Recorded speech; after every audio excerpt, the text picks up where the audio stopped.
connected. I'm reconnected. I blame Shoyu. I told myself. Wait, okay. I'm back.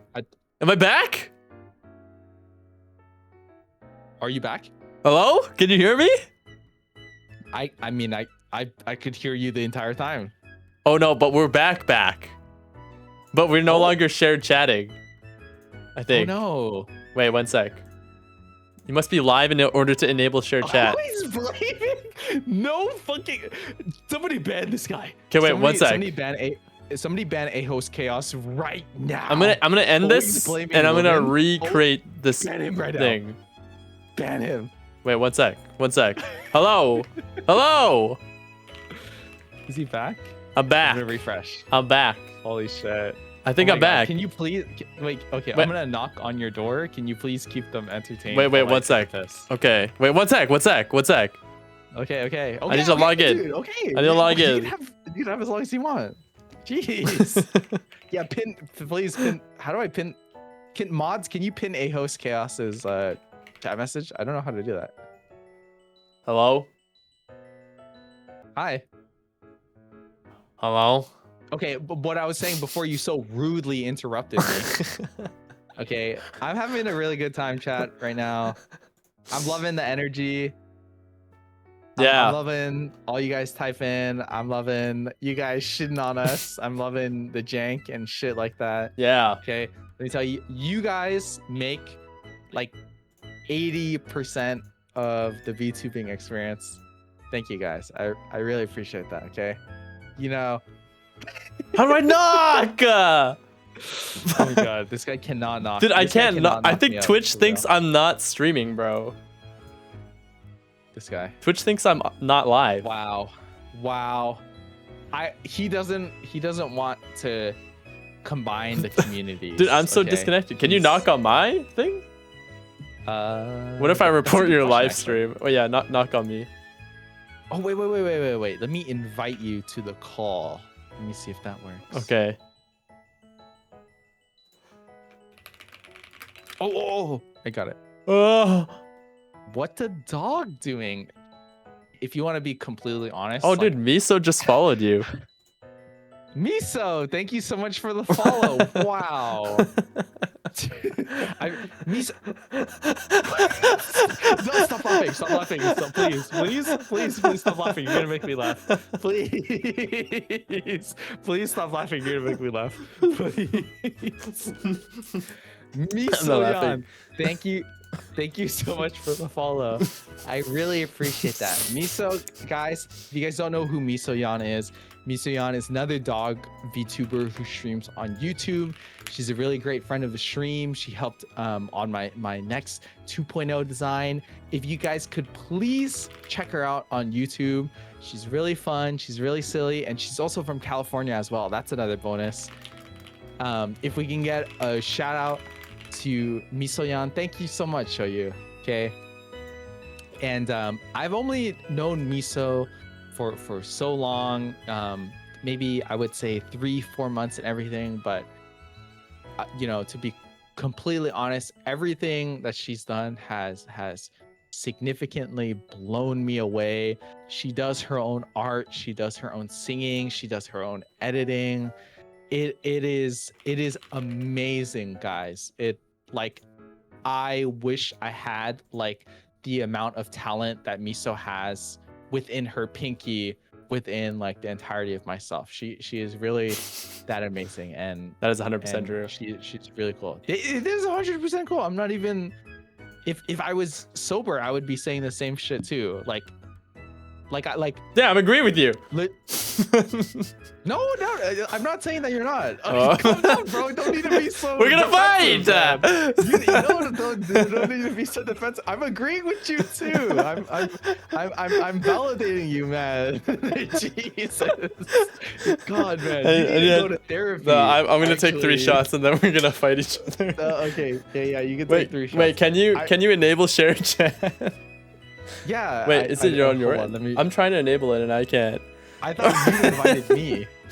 I thought I invited you too. I did invite you, but then I can't enable it for some reason. Bro, you're talking to Noah. you're talking to a Noah who's like 3 to 4 shots deep, man. You need to figure it out. You I need to be the guess. lead, because this is It's not working. Oh, wait. I think I got it. Wait, hold on. Let me sober up. Oh! I did it. Chat. Shit, let it be we're in. known. We're I in fucking shit. did We're in Okay. shit. You're way too sleep. What the flip?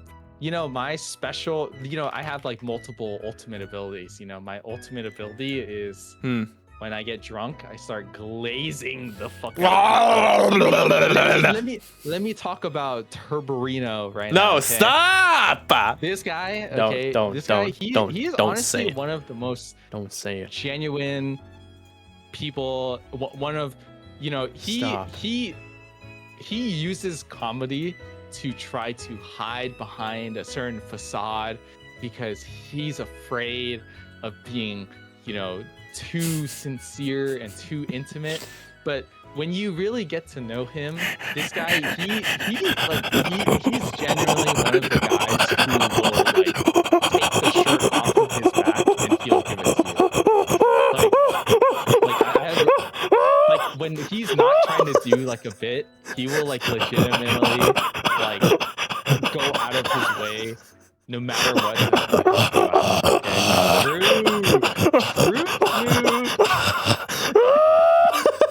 See, and that's what I'm saying. He's afraid of intimacy, okay? And he's afraid of that. And do you guys want to know the reason why I know that? Is because I'm exactly like that as well. Okay, that's how I know. Okay, Stop. Dude, can you please can you entertain my chat? I really. need Okay, I got you. Okay. Also, can you thanks, send me Noah. your video ninja as well? Oh yeah. Wait. Oh my god. No, I And think it's the don't same. Get me started on Taehungi. Thank you, Speaking Noah. of piss. Okay. Wait. Can you send me your VOD ninja, please? I thought it was already up. Hey, one sec. Let me get it again. Shit, dude. Oh my god. No, it's the same. It's the No. same. It's the Oh my same, God, bro. It's the same. There's only one bathroom, and I think somebody's taking a shower right now. Busting there. Oh. Busting there. Oh no, dude. I'm gonna have to hold this shit in. Just be Is it the yourself. same? Me. Be Let me yourself. refresh. No. I don't see you. It's the okay. Am I back? Wait, no. I got you. Okay. Oh my god, I'm Okay. so glad that bottle of Smirnoff was closed. Thanks. I just fucking dropped the bottle of Smirnoff. Oh my god, I'm so glad that bottle of water was closed. Drink it. Both of them. Yeah. Chat, you guys don't care about me. You didn't tell me to drink water.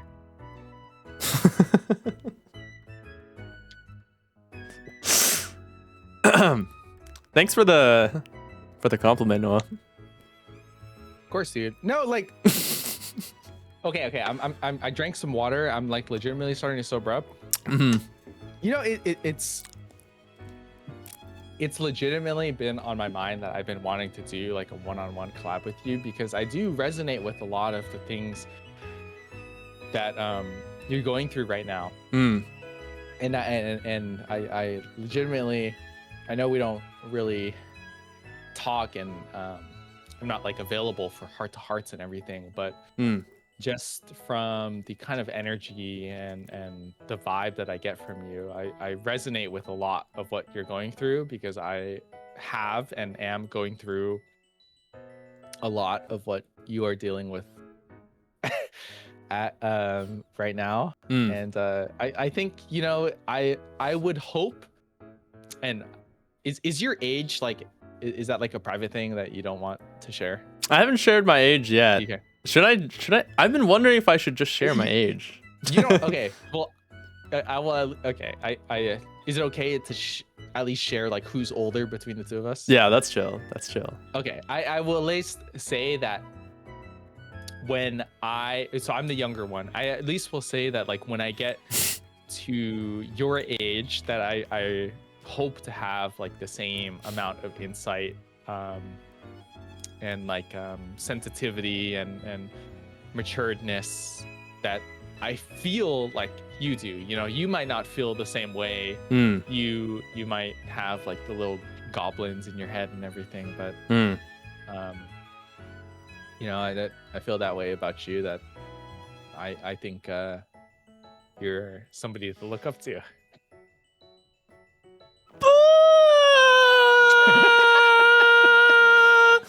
That's very nice of you to say. Thank Yeah. you. That is very sweet of you to say.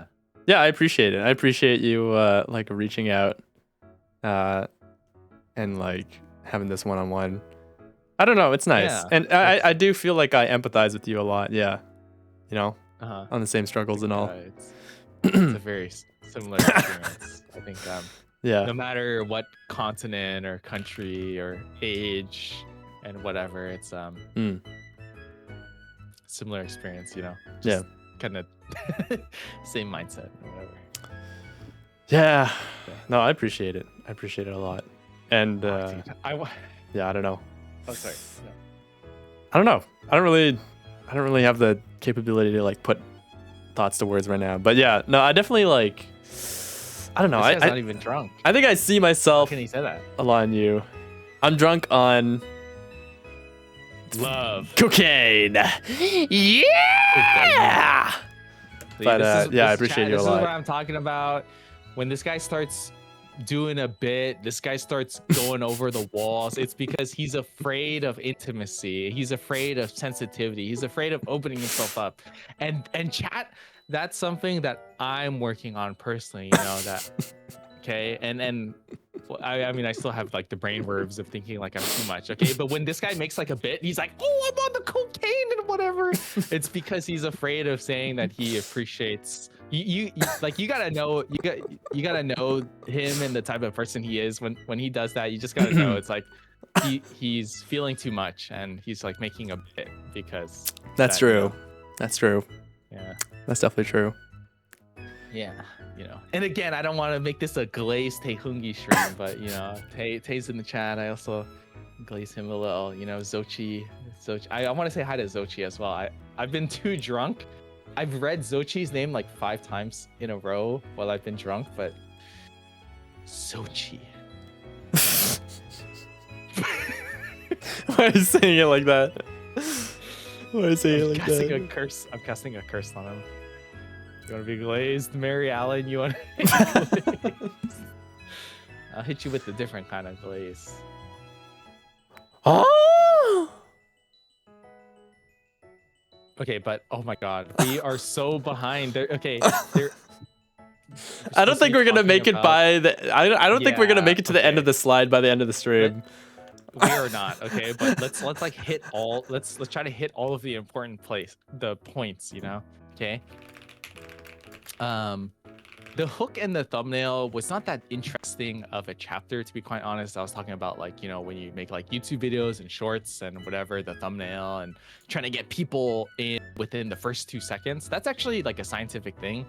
Turb, I actually wanted to ask you about this because I know you've done like a lot of research. And I was actually talking to a coworker about this. So they say that you should attempt to hook the viewer within the first 2 seconds of a short. Have you read, I believe that. Have you researched any of this? You know? I think based on my own analytics, yeah. Okay. I think like you can like see when like people like TikTok gives you like a statistic of when people click off your short, and it's like it's like the first 2 to 5 seconds, and it like drops off by like 80% of people will like click off your short. Yeah. So that's like a real thing. Yep. I think it's a real skill to like learn how to like edit and like be good at shorts.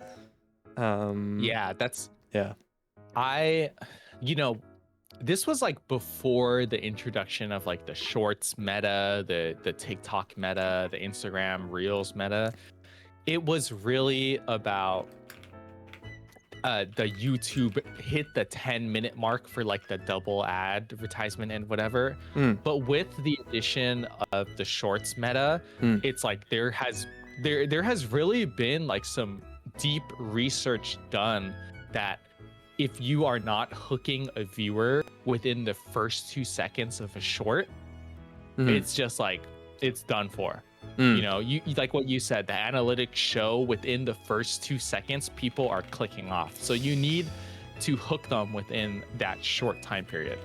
And then on top of that, you know, I've done research, and I'm sure you have as well, that there's like a certain amount of action, a certain amount of like cuts and effects that you want to do. Yeah. And you don't want to have more than 2 to 3 seconds without a cut, without like some image popping up on the screen, without some sound effect or something happening. And that's just like, you know, for peer engagement. Yeah, I think I'd probably agree for the most part for shorts. I think it really depends on like what you've cultivated, because I think like, I don't know, there's like there's like shorts that are like super highly edited, and I don't even know. Like I think this is another one of these things where like it really matters like what content you do and like what aesthetic you're going for, because there's people who have like sort of like longer 60-second like Valorant talking shorts that have like kind of very minimal amounts of cutting and it's mostly dialogue, but that like really like captures people's attention because like their channel is all about just chatting on Valorant or whatever. But on the other hand, you know, there's like also like really like highly like cut and edited like nice shorts that also do really well. I don't know. I think it's like branding. It's like one of those multipliers where it's like if the idea or the content is garbage, it doesn't really matter. But like in general, you should probably like trend towards more cuts. Yeah, I think. I would agree with that. Actually, that's my comment. This was a topic that I wanted to talk about at the end of the stream, but just, you know, with how everything has been going. There was a slide that I wanted to talk about, the lowest common denominator, and that was the title of the slide, and that's a very negative way, or you could read that as a very negative title of a slide. But what I mean by that is like there is a certain amount of level of artistry that you put into your content, and there is like a certain point where it's more for you or other artists in the field, and where like a regular person would not really notice. Would like if you're like, for example, if you're editing a video, does the average person really pay attention to, oh, this sound effect was 2 frames off of where it should have been? If you're an artist, oh, this pixel right here, it should actually be, you know, this color or this effect, or it should have been cut in this different way. And it's just like, by what I mean by the lowest common denominator is not only just like the average person who doesn't put themselves within the artistic sphere, who has like that analytical critical eye, but also like where sort of you start to have diminishing returns of like being that meticulous. The average person does not really care about the intricacies. They will legitimately like view it, you know, 2 or 3 times on YouTube Shorts on their phone while they're on the train, while they're on the bus, while they're just on their break at work, and they're not having such a like magnifying glass over your content. Yeah, I agree. And it's like, is you putting in that like 99% effort really worth it when you can put 90% effort and still see like 99% of the results? Yeah, I agree. I think if you have like good cutting and good subs, you're pretty much like 70% of the way there, honestly.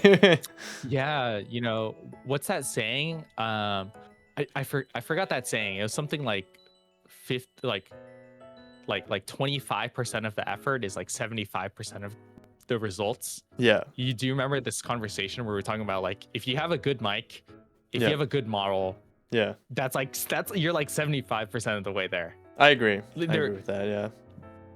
this is not to disparage anyone, but there are a lot of VTubers who don't have really good mics, and this is not even like a monetary issue. There are ways of getting around having a good quality audio without investing hundreds of dollars. But like, you should, if you are going to put any amount of effort into anything, it should be within to your audio, number one, and then into your visuals, number two. Yeah. And that's like, 25% of the effort is 75% of the results, or something like that. Yep, I agree. I think with like thumbnails, like this guide talks about thumbnails. This is a little off track, but I would not, I don't even know. I wouldn't even make thumbnails. I wouldn't even do long form videos. I would just spam short form videos personally if I was starting as a VTuber, which is what I did. I don't know. I think short form is the way to go. But I think within the new era of the shorts form content, I think thumbnails are not a big issue. I don't think people, like, you can't even look at the thumbnails of shorts unless you search them up. Yeah. It's a little outdated. Within like, the YouTube, the actual YouTube videos, the thumbnails is important. But within the current generation of the shorts meta, it's not a big deal. Yeah, I think so. It's like a whole nother topic on its own. Like, it's like, that's why sometimes I feel like this guide covers like so much. If I was like a new VTuber and I read this entire thing, I'd be like, dude, I'd be so overwhelmed. Because it's like, who is making like long form videos and shorts with, great thumbnails but yeah, I don't know. I mean, it is important. Actually, your mindset right there, that it's like, it's too broad. That's what I was thinking about when we were reading the second book about the VTuber confidence guide.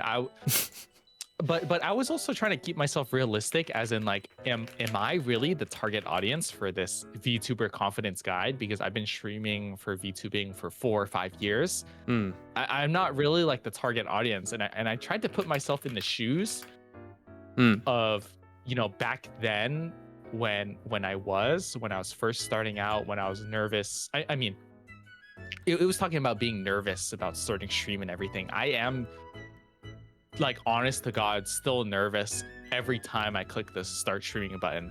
I was legitimately like having, before this stream, I'm gonna be honest, I was having heartburn. I was like, my heart was like pumping really bad, and I was overthinking like a ton of like, what if like this bad thing happens? What if that bad thing happens? Like this stream, that doesn't go away.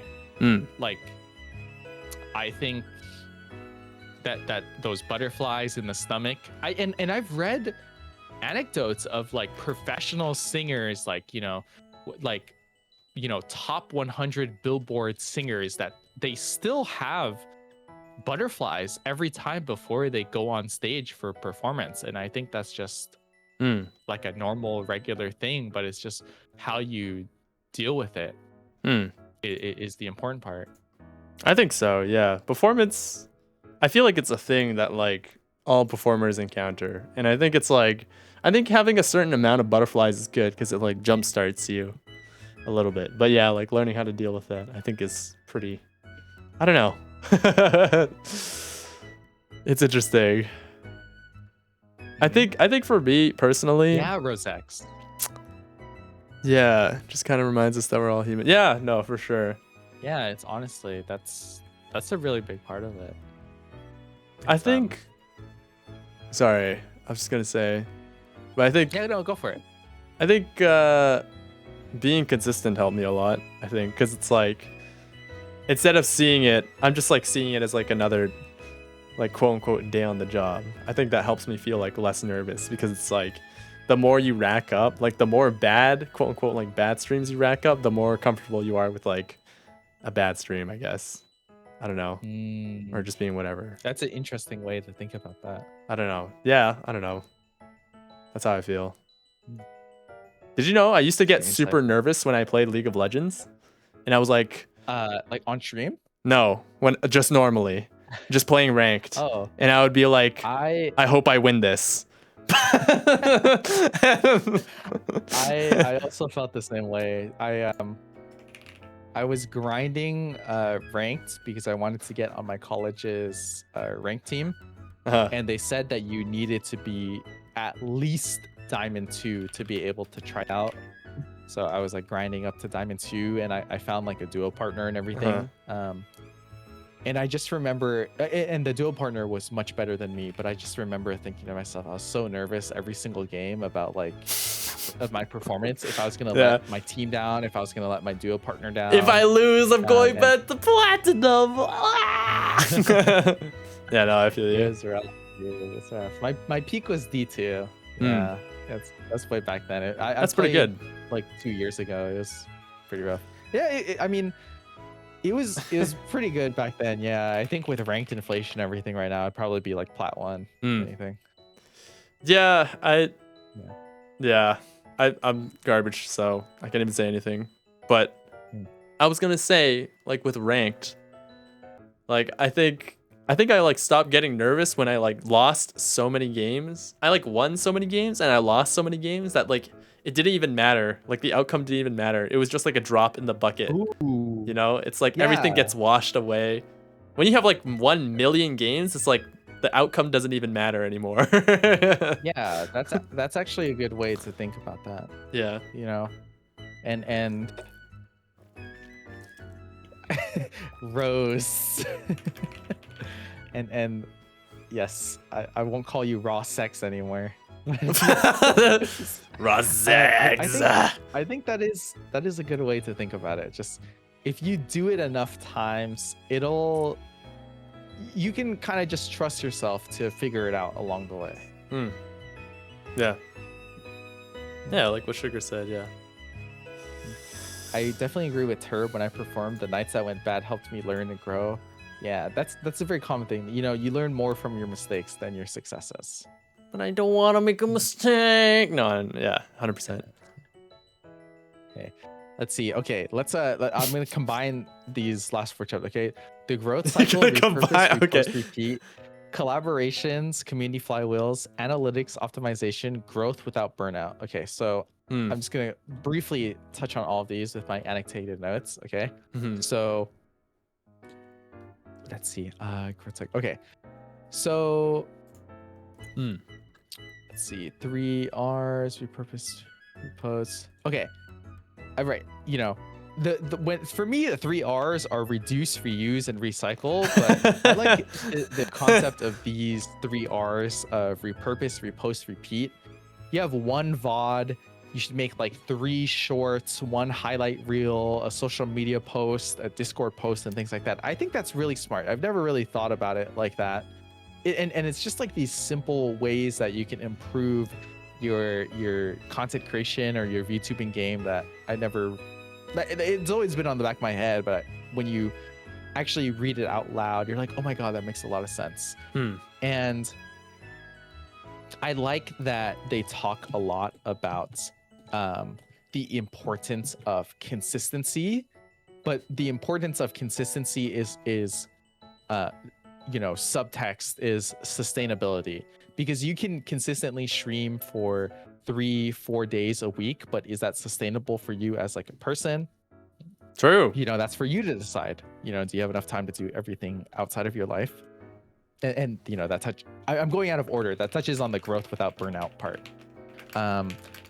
The chapter 6, the collaborations and community flywheels. This is something that which only half of me really does well.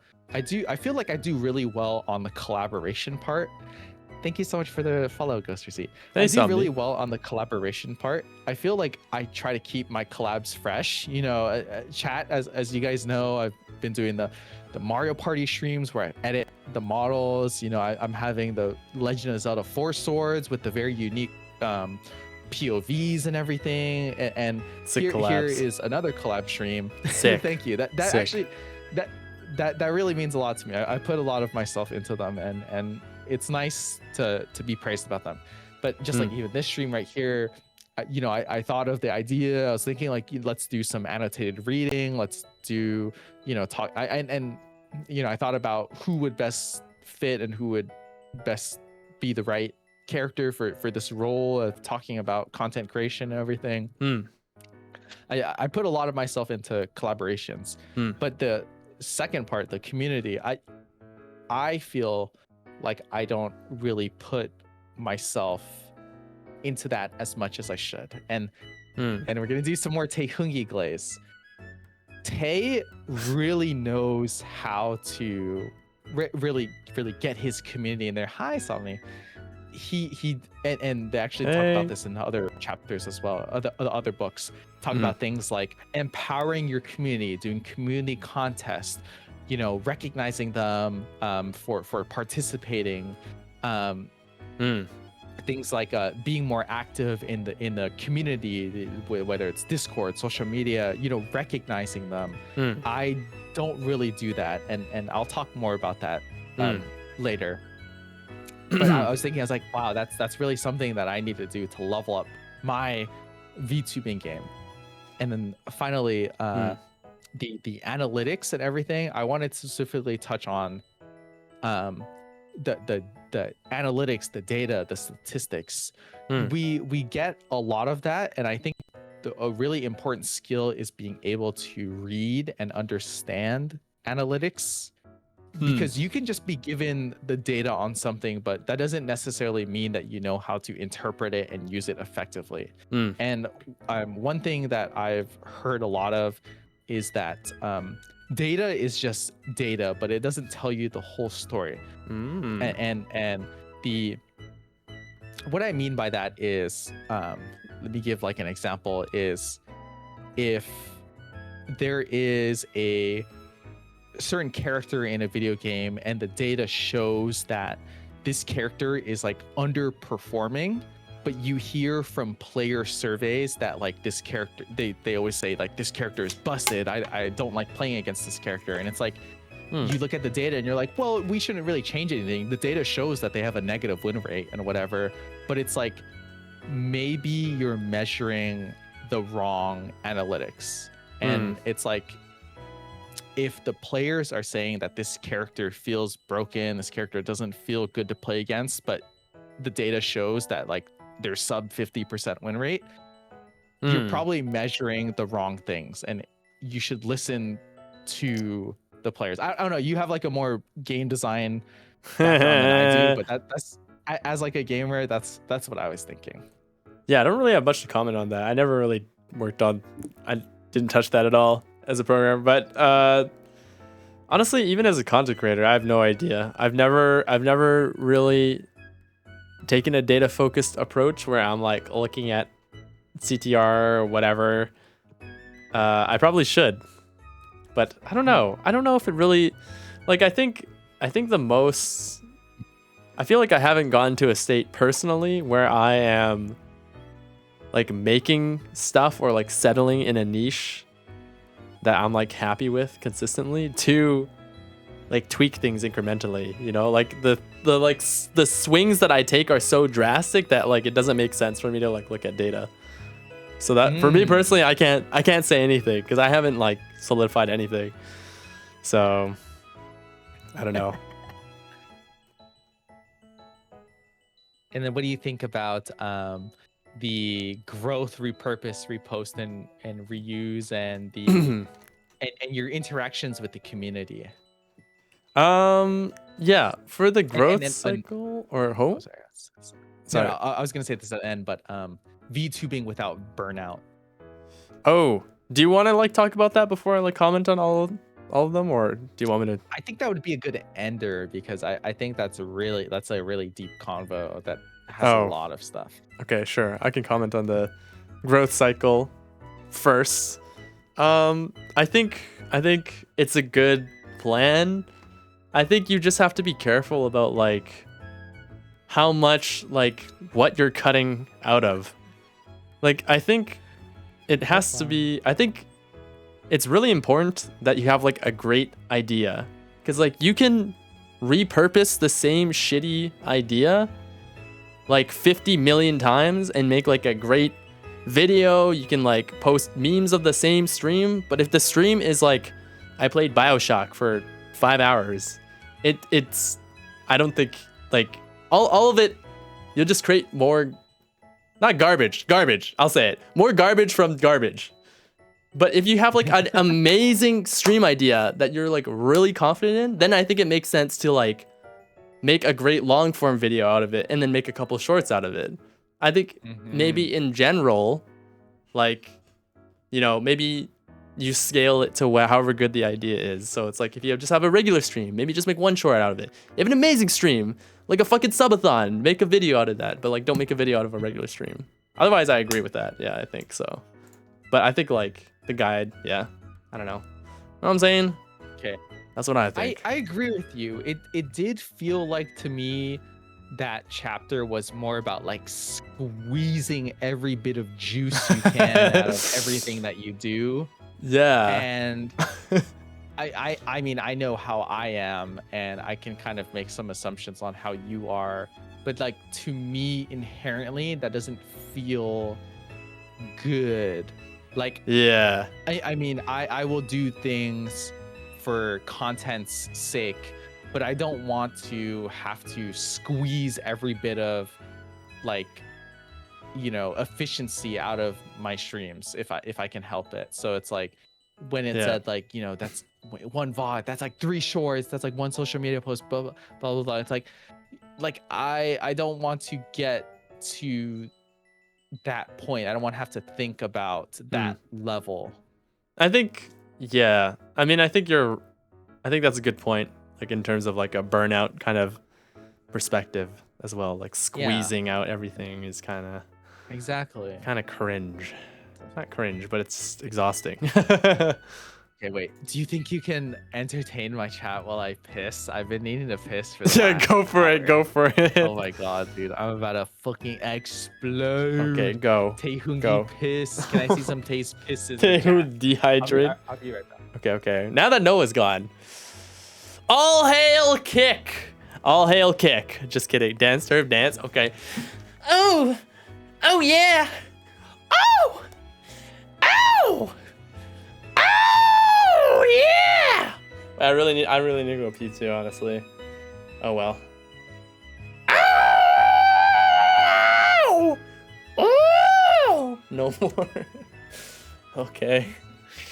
I guess you don't want little old me no more. You don't want the jester to dance no more. What good am I? What good am I even for, man? What good am I even fucking for? That was great, Sweaty. I like that. Thanks for the follow, Ghost Receipt.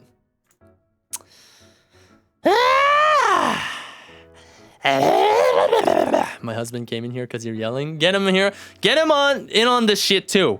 Okay, husband? Come on. Dance, Jester, dance. Yes, sir. Oh, I'm twerking it. I'm twerking my booty. I'm twerking my booty right now. I'm making it clap. I'm making it clap. I'm making it clap. I'm making it clap. Trip, when are you gonna strip for us? I'm gonna put on clothing just because you said that. Okay, now sit down, boy. Woof! Woof!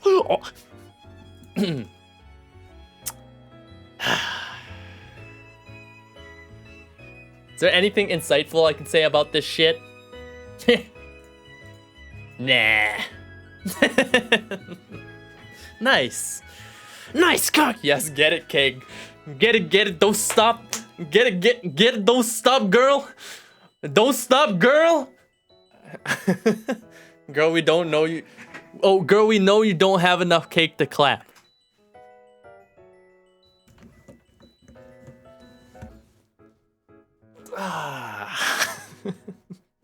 I need to get ass implants. You're right. You caught me there. I need to get juiced up on my ass. Oh, welcome back. Did not mean to say it like that. I'm sorry. Wait, no, you're good. You're good. My ass needs to get juiced up. I'm tired of leaving. I'm making them leave, Noah. Are you proud of me? How do you know I was back?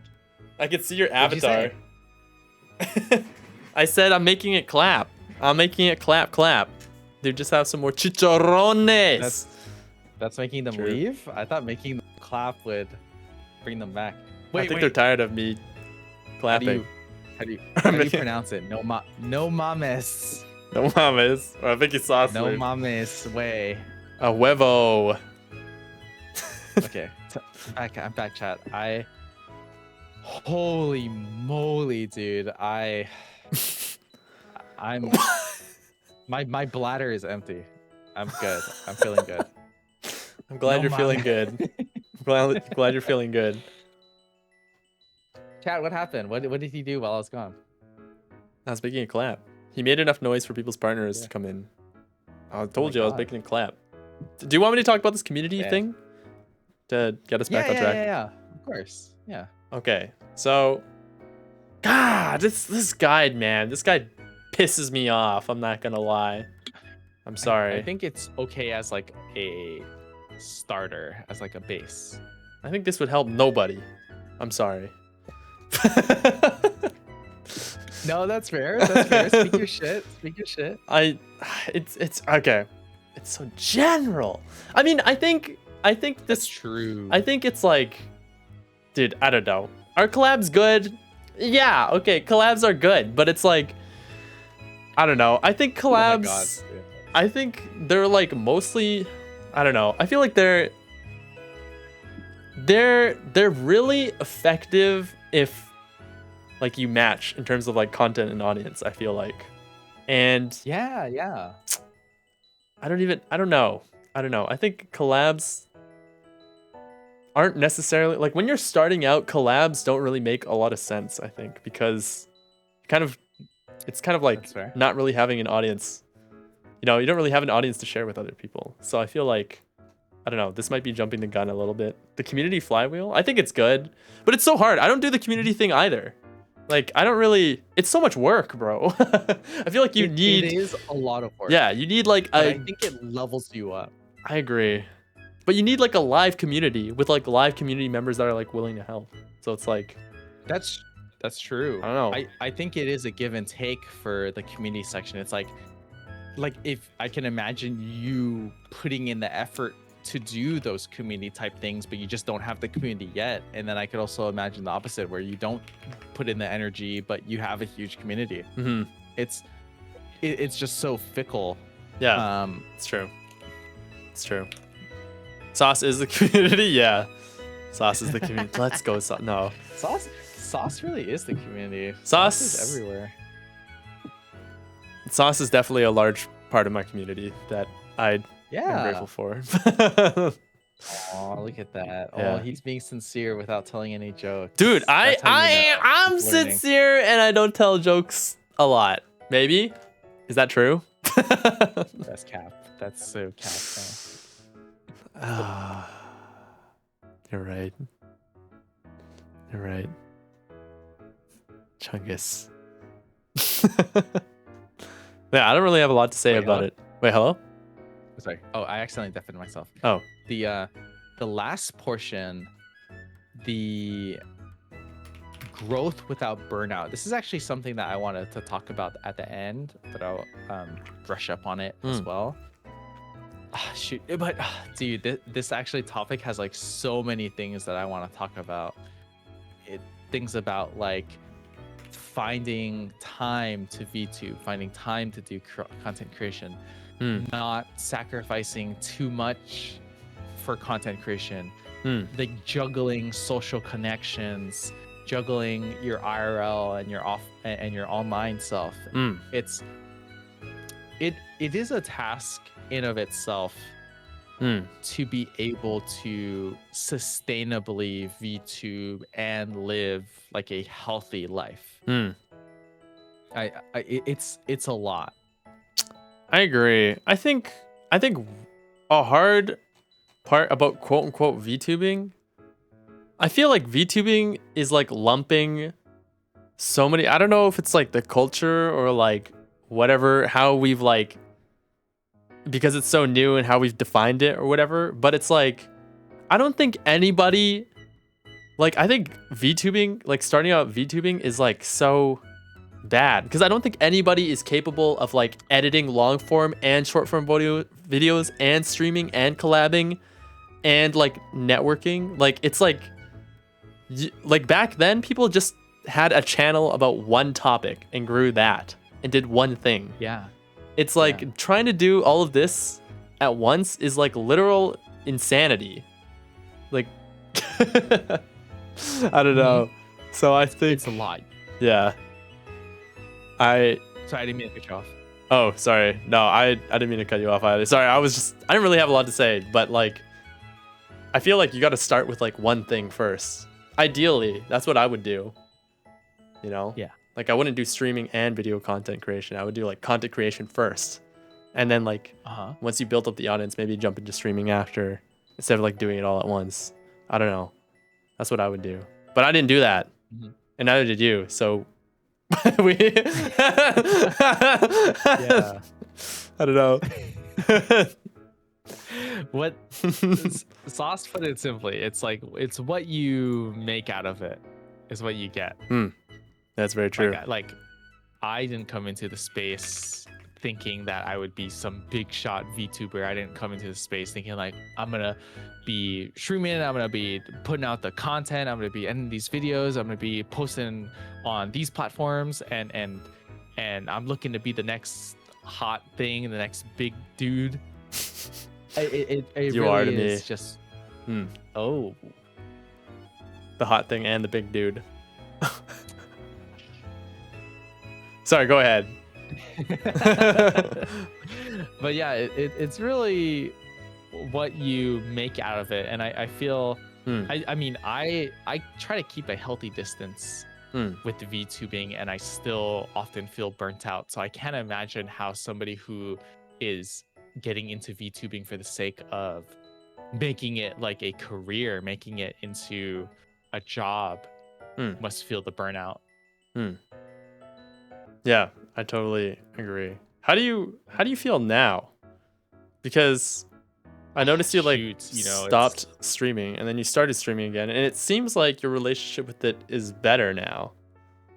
Okay, this is a deep question. If you want to give me like a minute or two to answer it, right? Yeah. Go for it. Take all the time you need. Okay, here we go. Okay. Whew, okay. So when I first started streaming as Shimamokaze, it was a very tumultuous point in my life. I wasn't doing so well in my IRL, and as sort of a coping mechanism, I focused a lot into VTubing, and I sacrificed a lot of my IRL into VTubing because I frankly did not really care about my IRL. So I would be, streaming long hours, streaming late into the night,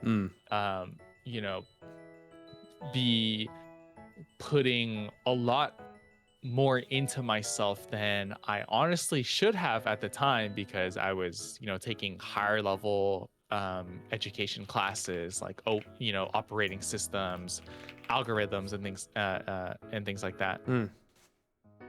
But it was at the beginning, it was really an escape, and I really dived into it a lot deeper than a healthy person should have. And that was then. But eventually, kind of the reality of the situation is that you can't really neglect IRL for too long.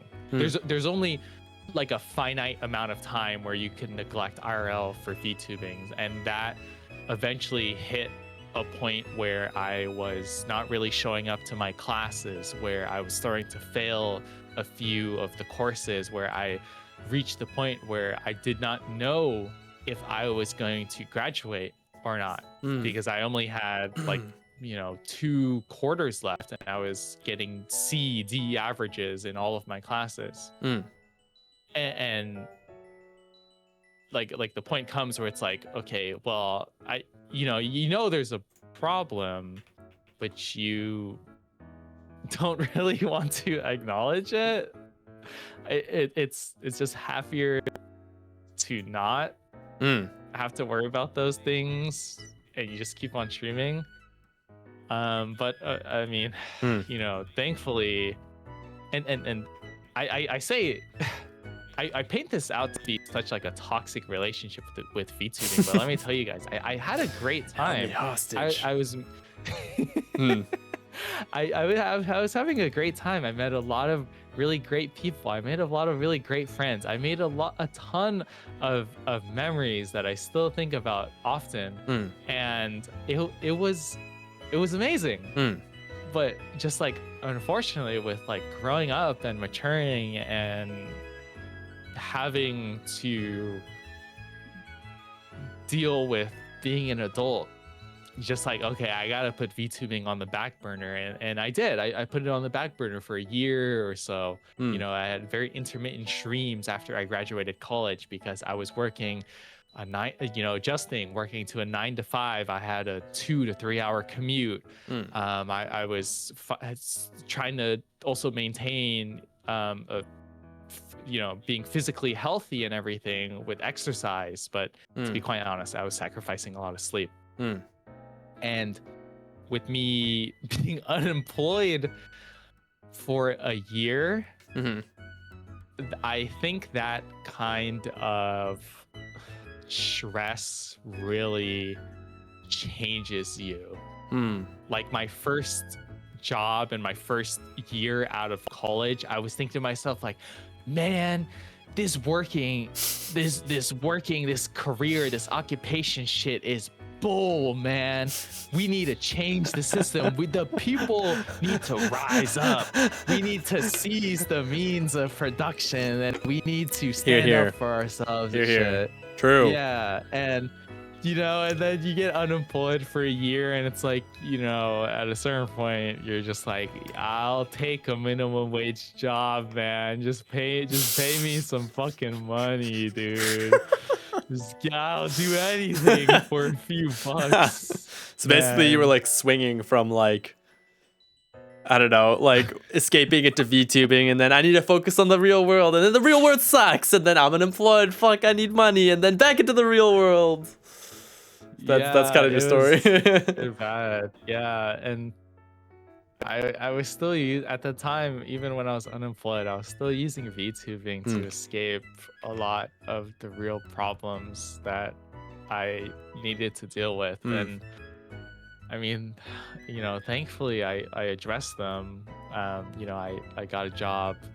I got employed like 4 months ago, and I moved to Hawaii and everything. And actually, I don't know if I can say as you can tell, but the people who have stuck with me for as long as they have, Shimamu, I see Muddy still in here. The number of streams have definitely decreased. I used to stream like 4 to 5 times a week for like 6 hours and everything, but just now it's like I need to focus on like I sleep at 9 p.m. I wake up at 6 a.m. to get ready for work at 7. I come home at 3 to eat or cook a meal, and I'm just like a responsible adult now. Yeah, you have a much like healthier lifestyle now, which is I think it's working out for you more. I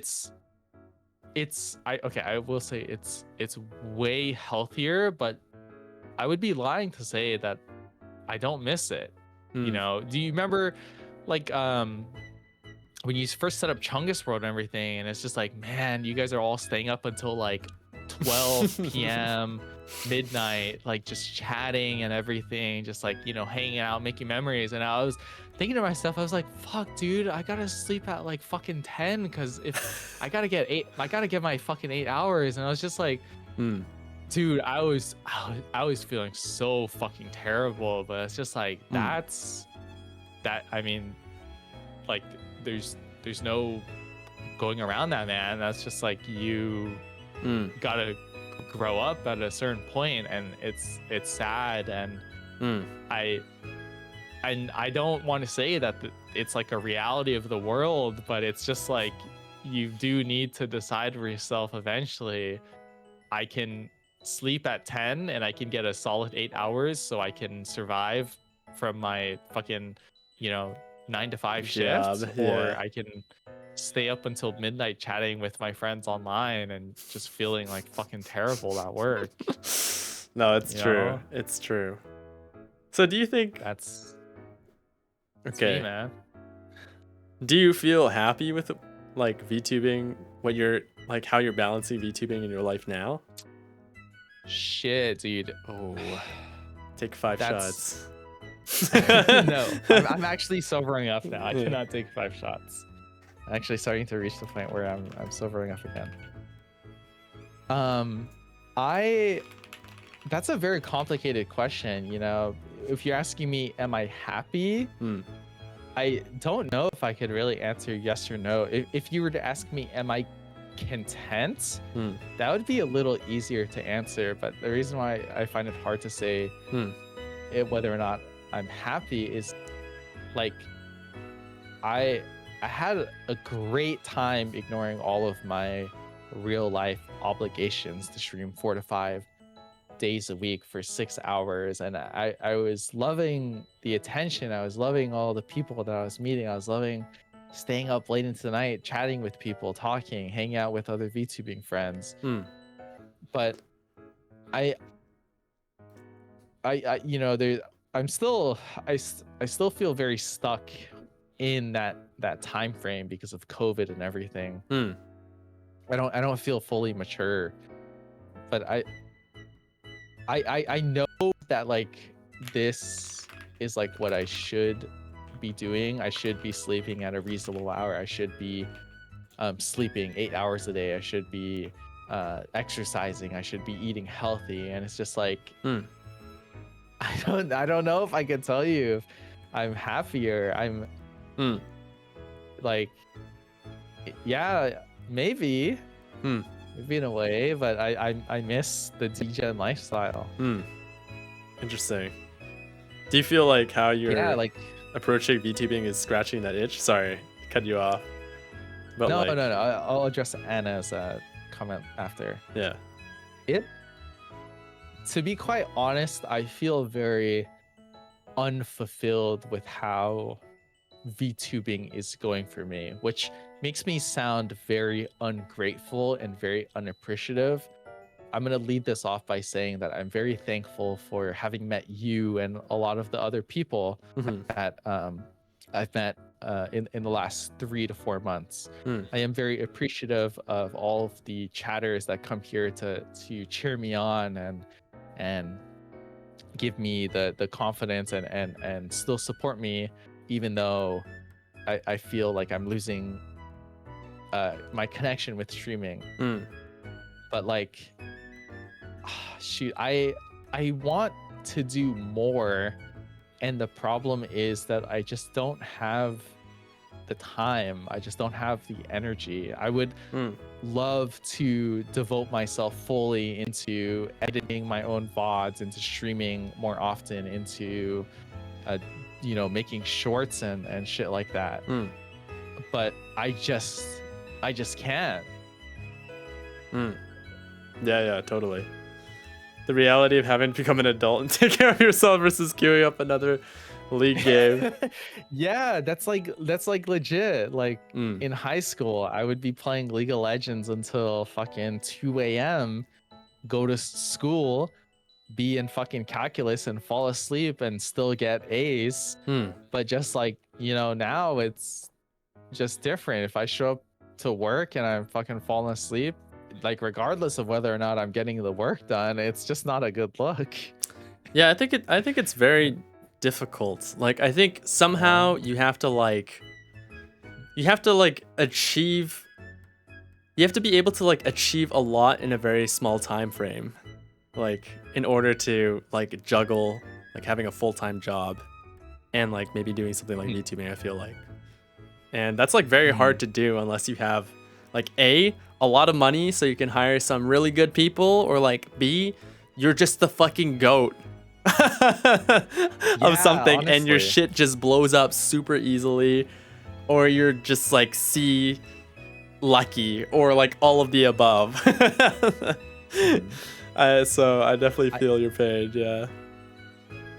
I wanted to address these two messages by Anna Banana and show you about Anna said you're allowed to feel dissatisfied. Sometimes it means something else is going. And I really appreciate that, Anna, because I always kind of beat myself up for not being in the moment and not appreciating the progress that I've made. You know, I'm someone who I think is and has been taught and raised to always be looking into the future, even if it means sacrificing, like taking a breath to enjoy the now. Oh, that's me. Let's be for real. I think that's a very Asian experience, to be quite honest. You know, just being told like, oh, you scored really high on the SAT. You gotta. Well, I don't know if they have SAT in the Canada, do they? No. Okay, but I understand like, you know, the sentiment. Yeah. It's just, oh, you scored a 1550 on the SAT. Very good. Okay, Dog food for tonight. Okay, tomorrow maybe human food. Not even that like crazy, but it's just like I'm just not used to being told like to appreciate the moment. Everything is just like, okay, you did good. You did what I expected you to do. So now you need to do the next thing. But it's like you don't really get recognized for the hard work that you put in. Yeah. Okay. Totally. But what Shoyi said is I want to address this as well. Did you stream a lot while you're unemployed then? Okay, so the answer is no, and that's actually my own fault. I feel like I did not really stream a lot while I was unemployed, and that's not necessarily like because my deeper voice said that like I wasn't interested in streaming. It's because every time I was streaming while I was unemployed, I felt guilty. I felt like a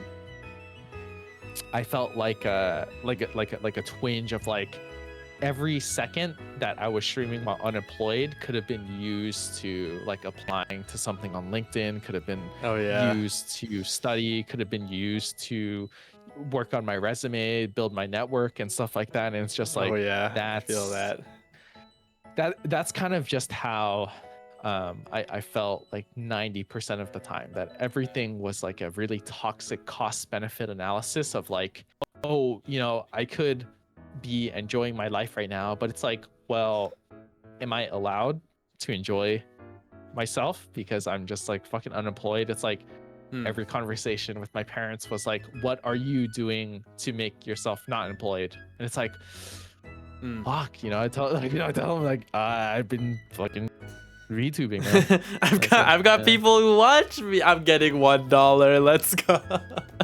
Yeah, queso, booby milk 67.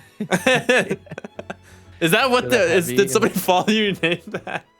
Yeah, queso, booby milk 67. Dude, W. Thank you, queso, booby milk 67. 67. Dude, oh my god. The root beer that I spilled on my computer like 2 hours ago. On your computer? I mean, sorry, on my keyboard. Oh, okay, bro. I think it fucked up my keyboard. My spacebar doesn't work. No, dude. I'm typing to chat, but I can't use the spacebar. Oh my god, that's tragic. That is tragic. It's okay though. What about you? You say you resonate a lot with that. What about you? I mean, I'm curious to know because, well, I mean, does your chat know about your current occupation? Yeah, they do. Okay, yeah, but you are currently, and from what I can tell, you're currently in that like unemployment spiral that I was in, and that's not great, man. Yeah. Oh, sorry to cut you off, but yeah, I don't know. I think it's interesting for me. I mean, the first time I was unemployed, I definitely felt what you were feeling, which was like every waking hour I was doing leak code or I was applying to things, you know, whatever. And you know, I just did not rest. I said I would rest and I didn't rest for a single day for like 3 months until I got my next job. So, which was Yeah. kind of shitty. This time though, I've been like unemployed for like almost pretty much a year at this point. And I felt pretty okay with it, mostly because I was so good. No, no, no. Yeah. I was just like, yikes. Like, I was unemployed for a year too, dude. It really, like what Ghost said, it really fucks with you, man. Yeah, I Yeah, think the depression and everything. honestly, interestingly enough, because I think I quit of my like I was so like mind broken. I was so like fucked over by like job that I just felt like my butthole closing, you know? I'm healing. Like I didn't even feel bad about it because I was like I got fucked over so bad, so raw And you that I'm quit? okay. Yeah, well, that's why I quit. And that's why Aw. I'm like I didn't feel bad being unemployed. But definitely Yeah. I've definitely had thoughts where I'm like, okay, I'm like hitting a year now. Like I should be doing something or I should be getting a job instead of Do you playing regret fucking quitting? virtual anime boy. No, I don't regret quitting at all. Oh, that's good then. Yeah. That's really good. It seems like a lot of people resonate though with this. I remember when I quit a previous job and I had the opposite. I was like, fuck, dude, I'm just like a little fucking bitch, man. No, but no, I know, I like, understand. I understand. like legitimately, that fucking job was killing me. Like I was going to sleep like crying. Like I was crying myself to sleep, and I was just like, Oh fuck. shit. And then I don't know. I was unemployed for like 4 months, and I was like, "Fuck, dude. Maybe I could have tanked it for like another few months. Maybe I was just like No. fuck a bitch." No. I think when it gets that bad, you have to. But I mean, it's hard. It's fucked. Yeah, it's really hard, man. I think Yeah. I definitely empathize not with great. you. Yeah, it's. It's Or so good. no. I was just reading Ghost Receipts. It really fucks with you. Yeah. I think we were also talking about one more thing besides unemployment. What else was it? I don't remember. I had something to say about something and I fucking forgot. Something about I don't know. It was something about growing and burnout or whatever. Oh yeah. I don't know, dude. Okay. Do you think you would like if you could be full-time, would you be full-time? Maybe that was it. Or feeling Shit, guilty? dude, Yeah. That's Mhm. that, dude. That's a really deep question because I because I started VTubing in college, right? And I feel like I don't. It feels weird to say this, but I feel like I had a very grounded mindset when it came to VTubing. It's like it's like that same kind of thing. It's like if you play basketball and you think you're good, it's like, do you think you're gonna go to the NBA? Like 99.999% of people who think they're good at basketball, they don't go into the NBA. It's true. But it's like they go to try and get rocked. yeah. Like do you really think you're that good? Do you really think you're built that different that you think you're gonna be the exception? And it's like that was like my mindset when I first started VTubing. It's like Right. like I kept it like realistic. It's like I'm not built different. I don't think I'm gonna make a career out of this. This is a hobby. This is what I'm gonna do in my free time. What I will really do to make money is my degree, my computer science degree. I was gonna code, I was gonna program. It's like Right. VTubing's a hobby. Right. And so you asking me like would I do this full time if given a chance? Like it's a little more rocky, my answer nowadays, but I think I could still say no. I would not do VTubing full time. Yeah, it's really like I don't think I well okay, just one. This is not to disparage me or anything. I feel like, again, I'm very realistic with my point of view and within VTubing. I don't think I'm that entertaining enough to make VTubing a full-time career. But two is like, this is a little disparaging, as I just don't think I'm built to make VTubing a career. I feel like you need to have like some very specific circumstances to be a VTuber. Actually, this is something, I don't know if Miso is still here or if Miso's asleep, but this is something that I thought about Miso specifically, is like, I think Miso is specifically like, this is like perfect for her.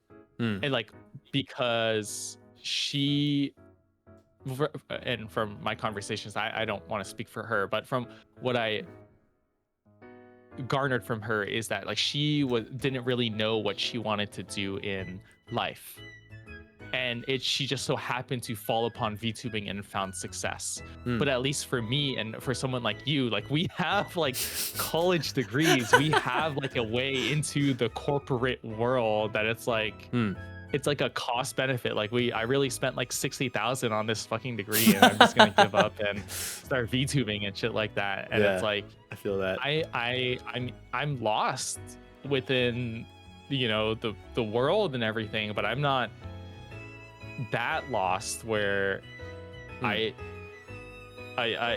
don't have something to fall back on. I think you're saying you're not entertaining enough is cap. You grew very fast when you first started. That's true. That is true. I don't want to self-glaze myself, but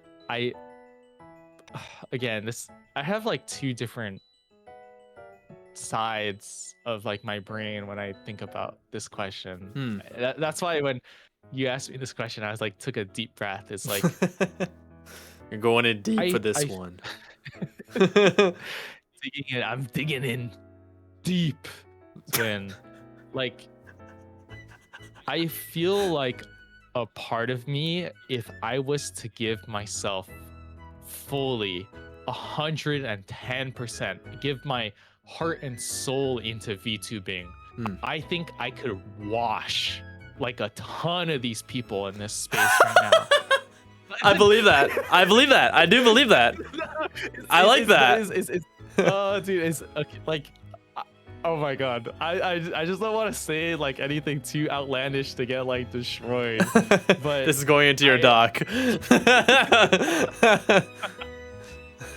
like I have so many ideas and so many thoughts, but the limiter is my energy and my like time, that I can't do everything. I can't maintain a 9 to 5. I can't exercise. I can't sleep. I can't eat healthy. And on top of that, just be the ultimate fucking YouTuber. There does have to be sacrifice.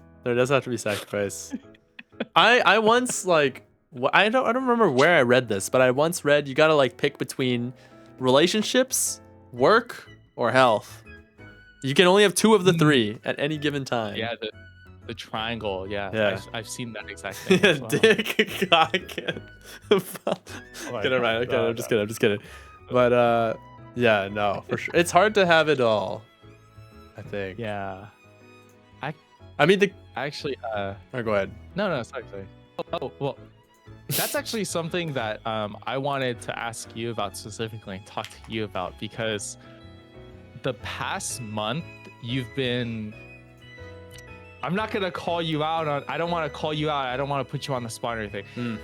I feel like the past month you've been a little MIA, not gonna lie. Yes. Okay. But okay, I'm not saying that as like a bad thing. It's because, you know, I did see you, I saw everything that you were doing, and I was just heavily thinking to myself, like, this guy is like stretching himself too thin.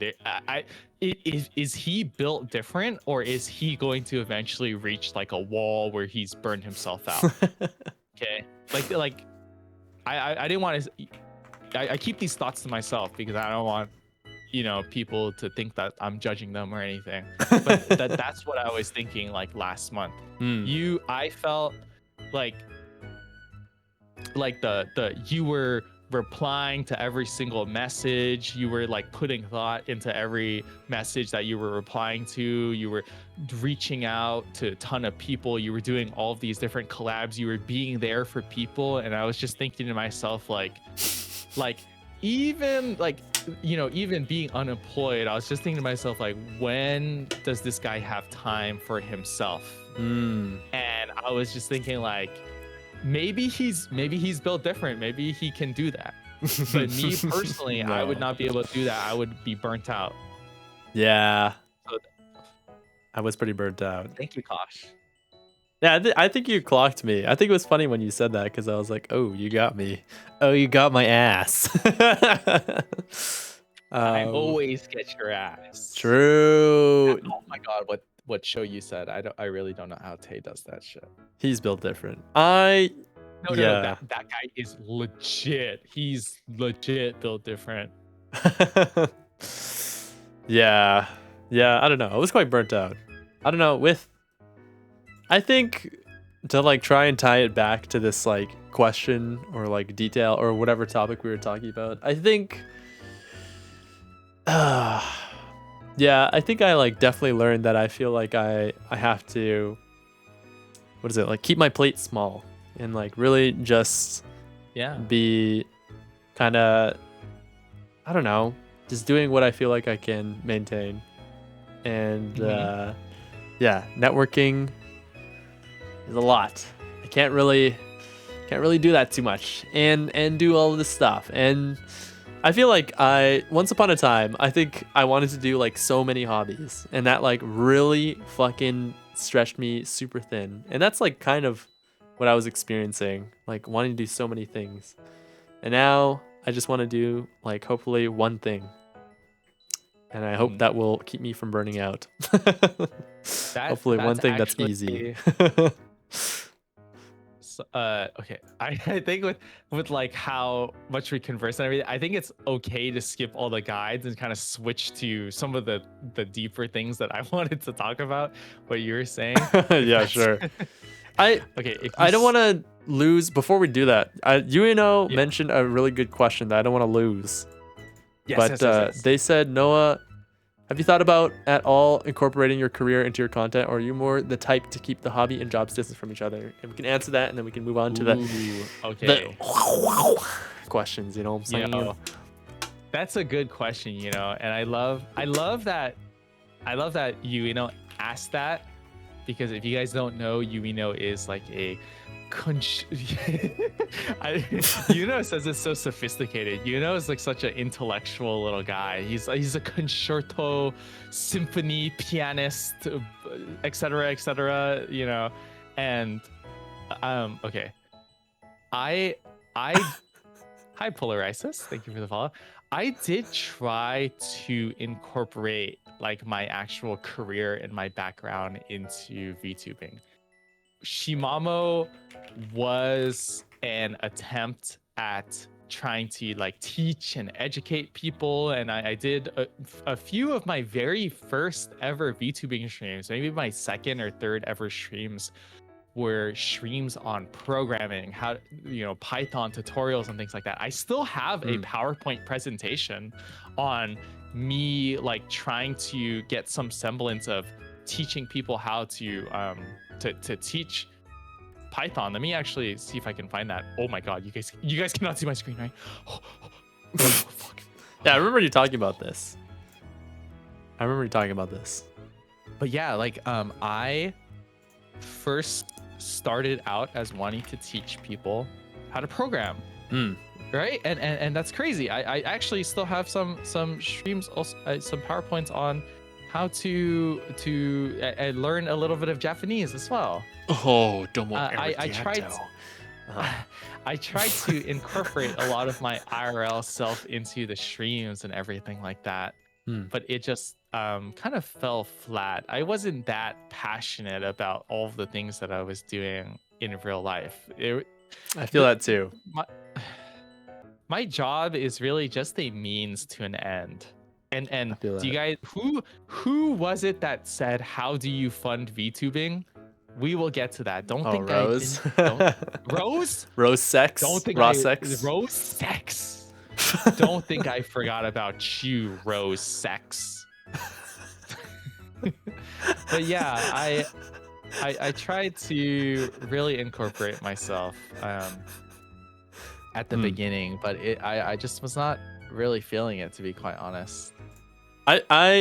I feel you, dude. I've struggled so hard thinking about how to incorporate programming into my content somehow, my programming knowledge, and every time it always boils down to like, I don't want to fucking do this. There's a reason why I quit my job, and it's so painful. Also, one thing I realize is like, if you make a programming video, you get all the people who care about programming. And then all the people who care about programming don't care about VTubing. So it's just like, what audience? I'm like, this is not the audience that I want. So I like made like a video reacting to like some like other VTuber who was talking about programming, and I got like a lot of people who were like very passionate about talking about it. And I was like, this is great and all, but I just really want to talk about some dicks and cocks and assholes, and this is not what I want to talk about. So anyways, that was just a small aside, small compliment to what you were saying. So I feel you, bro. I feel you. Oh my god, wait, I'm like pulling up like some old documents about some old Shimama stuff. This is cringe. I'm gonna skip that. Okay. Shimama! But thank you so much, Juno, for that question. Please, chat, if you guys have any questions, please feel free to type them in the chat. And if we don't see it for the first time, feel free to just paste it again. You can yell a slur at us, JK. Yes. I'm gonna go to the washroom real quick, if that's okay. Okay, of course. Okay, yes. and then we can begin the I'll keep. deepening. Yeah, the deepening. Oh my god, chat. I'm literally on my Shimamo Google Drive account, and I'm just looking at a lot of stuff, and it's making me a little sad. Thinking of, oh my god. Okay, I don't want to get too real and too deep into the woods of it and all, and things like that, but just a lot of goals left unreached and a lot of projects left unfinished, and it just kind of hurts to look at this shit. Oh, okay, but onto more real and relevant stuff. You know, I'm past that. You know, I'm past that. I'm Noah the dog now. It's okay to be sad sometimes. Yeah, it is. You know, I'm trying to be, you know, like I said at the stream when I tried to describe myself with 5 different words. Sensitive is one of the. It's again, the exercise is not like describe yourself as in like what you are, but like what you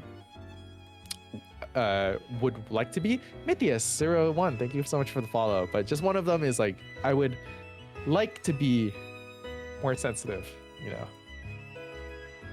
God, I don't know why I looked too back into the past. I'll cheer up. Hold on. Let me catch my breath. Let me drink some water.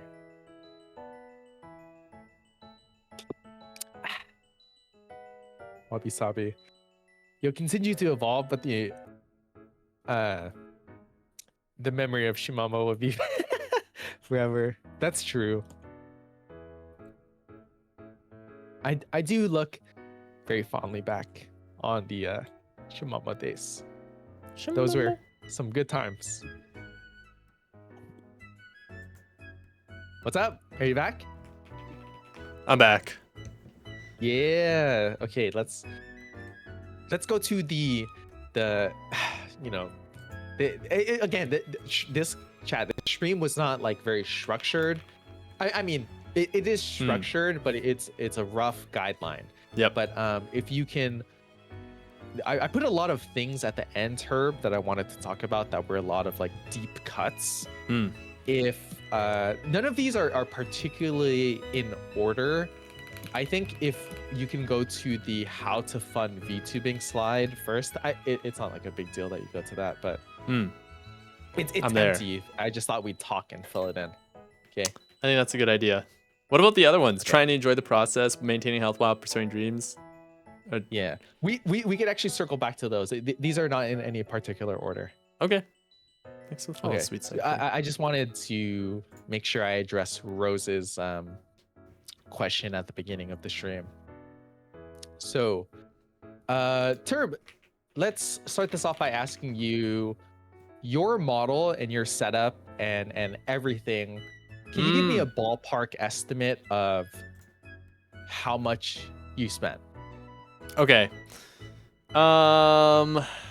Let's see here. For VTubing specifically, this pre-made was 20 Canadian dollars.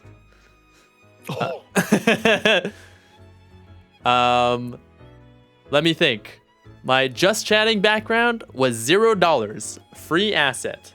DaVinci Resolve, $0. I did all the editing by myself. What else? Yep, did all the editing by myself. Just posted shorts on TikTok. That's it, $20. If you're talking about equipment, my Ooh, that's mic? a whole. Oh, I didn't even think about that. yeah. My Elgato Wave, that's like, I don't know. Apparently it's around like, I think I bought it for like 120. I don't know. I think I might have bought it used. Yeah. So yeah. And then the camera, I use like an Elgato camera. I don't think you need that good of a webcam for VTubing. I used it like I didn't use an iPhone when I started out. And that was probably like especially 100 something dollars. You can probably get away with a worse mic and a worse camera. I'm not gonna lie. As long as you have a fire personality and fire editing, easy. Oh yeah. So ballpark. Do you speak from experience? 300. I do speak from experience because I am that fire personality and editing. Just kidding. My editing kind of is simple, but my personality is fire. It is. Ugh! Thank you. Thank you for validating me. Your personality is fire too, Noah. Oh, you need. I thank you. I appreciate it. Your personality, Turv, I think is very unique in the space. I'm glad I found someone with a personality like yours. Thank you. I don't know why you're laughing. Don't laugh. I'm being serious. I don't know why. I don't know why I'm laughing. I don't know. Maybe I'm scared. Bro, you need to talk to a therapist about that. You're right. No, it's just funny because you're a funny guy. All right. Chat. Did I say that like in a funny tone? Like I feel like I said that. I feel like you're so funny that I laugh even when you're not trying to be funny. Excuses. Men lie. Okay. Don't believe. You're a man too. You're a man too. I'm speaking from experience. I know the tricks. Lies come so easily to his forked tongue, but oh my God. Yeah. I don't know what were we talking about. Okay, it's how to fund VTubing. Okay, well, I'm glad that Turb had such a budget-friendly option for VTubing. You actually mentioning about the equipment and the setup and everything, I did not even take that to an account. But oh man, okay, since I've been 2 VTuber personas and everything, I can give my experience with both. Okay. So Shimamo Kaze, it's a full body model, art and rigging and design. That costed around $1,200. I was working a minimum wage job part-time. I saved up about 2 months worth of pay, given that my parents paid for my house, my housing and my food and everything. But yeah, it took me around 2 months at minimum wage pay part-time to save up for 12. Did I say 12,000 or did 2,000? I think you said 1,200. Okay, yeah. Oh, sorry, yeah, 1,200. Sorry, 1,200. Yeah, so that's not even accounting for the cost of my computer, which I'm trying to remember. I had my old computer at the time, which was around 1K. You can definitely get away with less than that, but I'm like a gamer and whatever, so Oh, I 1K didn't even computer. think about the computer. Yeah, dude, like you put into my mind like the mic, the webcam, you know. So I'm just like, you know, you got to have a graphics card for that shit, right? If you like I'm trying to imagine in my mind's eye like the type of person to ask, like how much does it cost the VTubing. Like I don't imagine them that they already have a computer, but I did imagine them that they already have a mic and a webcam. But Oh, that's interesting. We imagine dude. completely opposite scenarios. Shit. But you're right. Dude, I like, mean, from scratch. Yeah. But you're probably like playing games and shit normally with a PC, you know, if you're yeah, you know. but I think the common like demographic would be the type of person that would be playing like games like Valorant, League of Legends, like Civ 6. No, I and agree. stuff I like agree. that. I agree. Yeah. Mhm. Yeah, I'm sobered up actually, Curly, and I can't drink anymore. I'm done drinking. But yeah, okay, so yeah, like let's just say you need like around 1,000. You could maybe get away with, you know, under like 800 for like your PC setup and everything. Your model, you can definitely get it for under 1,200. And your mic, you definitely want to spend like a decent amount, at least more than 50. Hopefully, is that a good ballpark? How much does a banana cost, Michael? $10 type shit. I mean, I think you could probably get away with like a Blue Yeti snowball or whatever, because it's like, Yeah. I don't know. I'm of a believer, like if you have the crunchiest headset, but you have the best personality, doesn't matter how crunchy it is. That being said, though, Yeah. 50 to 100 is probably fine. Well, I think that was more true in the ecosystem where I was streaming.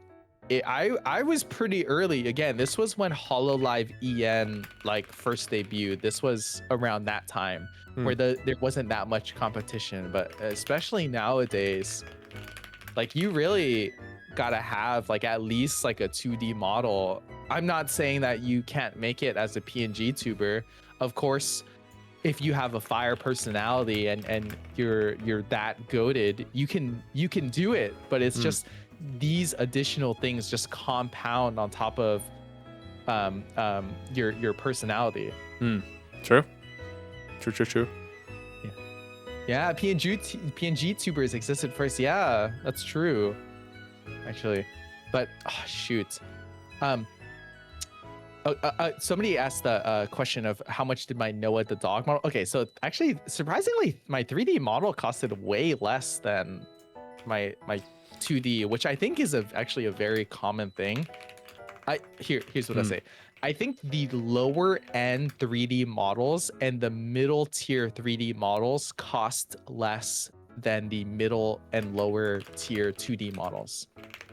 But I think the upper end 3D models cost more than the upper end 2D models. Because my Noah the dog, everything like this costed me around $300. Oh, that's right. It's pretty crazy, right? That's pretty crazy. Right? Pretty Yeah. crazy. So I like it. I hope you guys like it as well. 300 pretty good. Good bang for your buck. Dude, if I could have spent 300 on my Shimano Kaze, I was like, sheesh. 300 for that is a steal. Yeah, you know, it's crazy. And I don't want to spoil any surprises, but I'm gonna spoil the surprise. They know who they are. They know.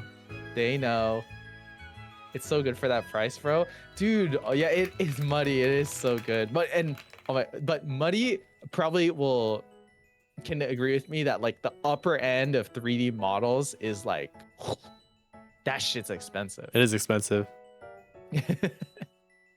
Wonder when Modern Mike they first said it one time. Oh yeah. But so I guess at the lower end, I would say if you, oh God, I don't want to sound like elitist or anything, but I think maybe you can get away with like under $800 in total if you want to start VTubing. I don't like. Yeah, I that's, agree. Like, I agree with that. PC setup, PNG or model or everything like that. Under 800. I can believe that. Yeah, under 800 or 1K easily gets you pretty far. I think you can get like varying amounts of distances. I think you can like start from like PNG, self-design, fucking shitty mic, PNG tuber, get pretty far, and then you just like incrementally upgrade. As long as you have the PC. The PC is probably the biggest part, but you played Valorant anyways, except for maybe Sauce. I don't know. I'll drink a little more water, Kosh. Thank you. I appreciate that. Somebody's looking out. I think there are definitely a lot of money-saving tricks, like using like what you're doing, like a pre-made model, and things like that. Yeah. You can get like nowadays the meta is like those pre-made custom models. Yeah, the customized. I would definitely go with the customizable. Dude, yeah. Because that is the meta. I think so. Because even with this pre-made, I like recolored it to be completely black and white, so I could be even just like a tiny little bit different than the other people using this pre-made, which I think matters. I didn't know that. Yeah. Like this guy had blonde highlights, but I just recolored everything to be black and white. Hey, actually, I like that. Yeah. Like what you were saying about like you were editing a lot of stuff. Just like within anything, if you can learn how to do it yourself, you're gonna save a lot of money, and then it's up to you to decide how much your time and your effort is worth. Yeah, true. But yeah, pre-mades have come very far. Pre-mades, yeah, it's crazy, dude. Like it is a whole brand new different kind of world. Like when I was like first starting VTubing, there was no that wasn't even an idea in my head of using like those pre-made customizables. It's crazy. I mean, honestly, there's such a new development, customizables. But yeah, I think it's good. Another way that I wanted to address this topic, how to fund VTubing, is it is a little more specific to me, and maybe it also depends on your mindset. I think for me, I have a degree, I have a career outside of VTubing. That's the money maker. That's how I actually like get a job. I make money. Get like a real job outside of VTubing where you can pay your bills, and then you can use the excess money to fund into your hobby, and that hobby is VTubing. True. And like I think, me personally, that it's not gonna work for everybody, but me personally, my degree and my career is how I fund VTubing. VTubing for me is a hobby. I didn't come into the space thinking I'm gonna VTube, I'm gonna get really popular, and then I'm gonna make money off of VTubing and then funnel it back in. My mindset was VTubing is a hobby. I'm gonna do my actual career to pay the bills, use the excess so I can afford cooler shit for VTubing, and that's how I'm funding that. Yep. Be a wage slave. Yeah, wage slave to go into it. Wait, I like Yurino's question. Honestly, go ahead. Oh yeah, go. No. You finish your thought, and then I'll bring I'll bring us back to the question. Which is like it's really I think that's really like a mindset thing, because I have heard people say the opposite.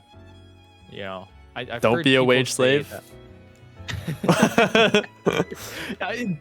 Like yes, like like you should pursue your dreams, and you should put your full self into it, and if you're making and you feel if you're making enough money and you feel passionate enough, then you should just quit your career path and quit your degree and just drop out and go into VTubing. To me, that doesn't feel very stable. It's definitely good to have a plan B. I think you got to be smart about it, and circumstances. Yeah, I think what Zah said. Yeah, I mean, if it's like yo, if you're Miso, you know, I think that's a different story. But if you're Exactly. Joe Schmo, like me, no. Okay. Yeah, I'm not gonna be. We're not gonna be. I can't even think of a Miso song. I'm a fucking fake fan. Bum yum gay, and then we're not. We're not gonna. I don't know. It really depends. It really depends. I Song think. of the summer. Whatever. Hashtag deep. Hashtag deep. Should we talk about Yuno's question? Deep. Yes. Okay. Do you guys ever get scared of how quickly the community and tech moves forward? No. Shoot. I don't think so either. I actually, okay, that's not completely true because for Halloween I used my Shimamo model because it was like, oh, I'm this is my costume, I'm Shimamo. But then the thing is like, I hadn't really thought about how fast tech has progressed and how fast the VTubing community has moved forward. And I was just like, wow, it's only been like 2 years or something, and Shimamo model is so clunky. And I think in general, I am afraid of that, but that like really opened up my eyes. I was like, wow, like the face rigging is so outdated. I can't do all these like expressions is so outdated. The moving and just like how I'm piloting and everything, it just feels so old, and I had never thought about that. But I wouldn't say it scares me. And maybe it's because me and you were just like constantly moving forward. Yeah. Well, I can only speak for myself, but I think like technology moves forward, but like the content, like the humanity, like the person behind the avatar, like that only grows with time. And it's like, no matter how juicy the technology gets in the future, it'll never outjuice the human. Ooh. You know what I'm saying? So it's like, I'm aging like a fine wine, and this technology can be shiny or whatever, but it's like, I don't know. I feel like that's what matters the most, right? Like, yeah, without all the time and experience behind a person, it doesn't matter how juicy this vehicle is. Although I think you do have to like update at a certain point. Like you said, like Shimamo being that clunky.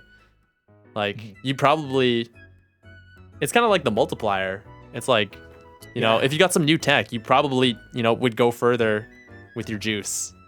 But then you still gotta have the juice. I don't know. That's how I feel. But 2 years is a short time. Juice. It has the juice. 2 years is like objectively a short amount of time, but within the technology space, 2 years is huge. Yeah. Actually, yeah, it's crazy because 2 years is a short time, objectively, I feel like. But yeah, it is a long time in technology standards. I don't know. I feel like I'm excited for it because I'm like, I would rather, in this arms race, I would rather everybody have nuclear bombs. So it like, so it's like the real deal VTubers is not going to be about who has the better gun. It's going to be who's better at using the bomb. You know what I'm saying? Okay. The analogy kind of lost me, but you explained it better. I got it. It's like, who can finesse the nuclear bomb better? That's true. I think it's mostly about the pilot. It's not about the technology. Yeah. So I'm like excited to see more like, if we have more accessible planes, we can see the real deal pilots come out and play. Maybe. I don't know. Because I feel like there's a lot of potential for this space. And it's like gate kept by a lot of money. I don't know if you feel the same way. Do you ever like think about the space, like the male VTubing space also, especially? You ever think about like how it could be better? Yeah. Wait, why are you laughing? I was gonna make a really dumb bit, and I was gonna be like, Do it. oh, like men, just man, I don't really think about them and whatever, but You should have just done it. You should have just went for it. I don't think that hits in my community as much as it does yours. It would hit me really good. And that's Yeah, what it's itch the spot. Shoot, if that quantifier you said specifically in the male VTubing space, I don't really think about the specific male VTuber space. I think I know I'm a male VTuber in the male VTuber space, but I think of me just in the general VTuber space. So, shoot, I will say this. I think the male VTuber space is like severely underdeveloped. Have you seen those memes like shitting on, I don't really like them, but you've seen those memes shitting on the male VTuber space where it's like all of them are like generic in their fucking, oh my god, it's the male VTuber starter pack. They got the demon horns, they got the red hair, they got the goth vibe, they got the jacket and everything, and it's like, they're not wrong. They're not very nice about it. They're not wrong. I've not seen them, but yeah. No, I share the same sentiment, I think. The male VTuber space is definitely underdeveloped, and I think I'm gonna go against the grain here and say that there is a lot of space for male VTubers. I think a lot of what you'll hear is that like there's not a lot of space for male VTubers because like the female VTubers are kind of like sucking it all up, or there's not like a big enough VTuber audience for males. I'm gonna go against the grain and say there is a ton, and I think I agree. I think the biggest example of that is our good friend Taehoon.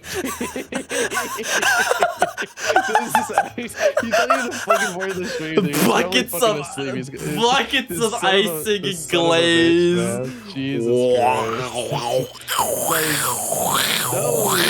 Legitimately, Tay is doing it like no other, dude. He is Discovery Channel, bro. Discovery Channel. You don't look like you will bark / meow for views. Well, I can't speak for Turb. Okay, well, I can't speak for Turb now. That's the answer is yes. But that hurt me. I just Tay is doing it like no other. He's doing tricks on it and shit. And it's not anything new. It's not anything crazy, outlandish. It's just things that like polished. That's what I'll say. This stream is sponsored by Tay. I do agree. I agree. I agree. And I think don't be sorry. No, I agree. I think there's so much space in the male VTubing space, and I think, God, I think that's why I like brought it up, because I was like, if the tech was more accessible, hopefully there would be more people that would like show the capability and like grow it, because I feel like there's so much potential, if maybe there's a young Taehoongi out there, who's like 5 years old, just needs the money, bro. He just needs the money. And dude, if VTubing was cheaper, fucking the Da Vinci, the fucking Da Vinci of Taehoongi could come forth Albert and Einstein rock this motherfucking space, bro. Because I swear to God, dude, I don't know. Sometimes I'm just like, yo, we could be doing so much more with this space, and we aren't. Oh my god. Oh my god. Guangdonghua. Yeah, I can read that. That's. Oh, wait, you said that pretty good, actually. You said that pretty good. Okay, that's not Cantonese anymore. oh, sorry. Oh, no, that's good. That's good. Any form of Chinese is welcome. Yes. Shinin Kwaila. Meow. Nice. Wait. Nice. Dude. Shit. Oh, I wanted to switch to this topic in particular because this is something I don't want to call you out, but this is something that you specifically said that you were struggling with. It's the slide trying to enjoy the process. Oh, okay. Yes. 我说 fucking Zhang Wen. I don't know. Let's go. Dude. W. Oh my W. God. Huge W. W. Oh my God. 我也会说中国文。哦， 我也大屁股。 That means I have a fat ass, chat. Oh. Okay, that was not what I thought you said. Wait. Is that different in Cantonese? No. I thought you said you were hitting ass, but No. I was so Wo stupid. Yeah. These are the wrong tones, by the way. Don't listen to me. But Yeah. wo is me, yo is have, da is big, and pigu is ass. I like the way you No, explained that. That's Pigu a is direct translation. ass. Trying to enjoy the God. process. That's what you said. Things get a little freak. Yeah, trying That's what to I'm enjoy this topic, trying to enjoy the process, is something that we specifically talked about, and I want to specifically point out to the first word in the sentence trying. And what I will say about this is like, being like a content creator and everything, you like the healthy way that people tell you is that like, oh, you shouldn't focus on the metrics, you shouldn't focus on the numbers, you should try to enjoy the journey, enjoy the process. This is like any kind of hobby, you know. It's like, don't focus on the goal, focus on like how to get there, you know. The journey is more important than the destination. And I specifically say trying because, at least for me personally, like I've been taught and raised like, yeah, you should enjoy the journey, but it's like in the real world, you know, it's I struggle to enjoy the process. Like I know that you should, but like I just want to get there. I just want to be big. I just want to be famous. I just want to have all the views and everything. I just want to be people praising me for being creative. And I don't like, I think it's kind of human that just like I don't necessarily want to put in the work if I didn't have to. So it's like, you have to try to enjoy the process. Does that make sense? Yes. Like if I told you, if I was a genie and I could say to you right now, like, would you rather like exercise and work out for 2 years to be buff, or I could just magically snap my fingers and would you like to be buff? Second one. I feel like that it's not unreasonable to say like, oh, just get the magic genie to snap their fingers and make me buff. I just give want you a the results fat right now. ass. I mean, Right? I feel like it really depends on like where your priorities are. You know what I'm saying? Like, if somebody loved exercise, they'd be like, yeah, give me the journey. But if you're like, you hate exercise and you just want to reap the benefits, then you'd be like, yeah, give me the fat ass, genie. Well, Put the fat ass in the bag. I like exercise. Oh, do you? I exercise, I gym, and I like to exercise and I like to gym, but I wonder if exercise is a bit of a different topic, honestly. I wonder if it's like, because like, I don't know, because I feel like the journey is so much more meaningful in a creative process compared to like exercising. I don't know. Sorry, go ahead. No, okay, I have a very conflicted feeling about this, right? And this is again back to what you were saying, is like, it's you. Well, sorry, I don't want to speak for you. I'll speak for myself. No, speak for me. Like, shut the fuck up. I can say I enjoy the process. I do. I like struggling. I like doing things the hard way. I like learning things in obtuse ways. in order to like get an enrichment and everything. But I would be lying if I were to tell you that if I was given the choice where I could have a shortcut with no downsides, I wouldn't take it.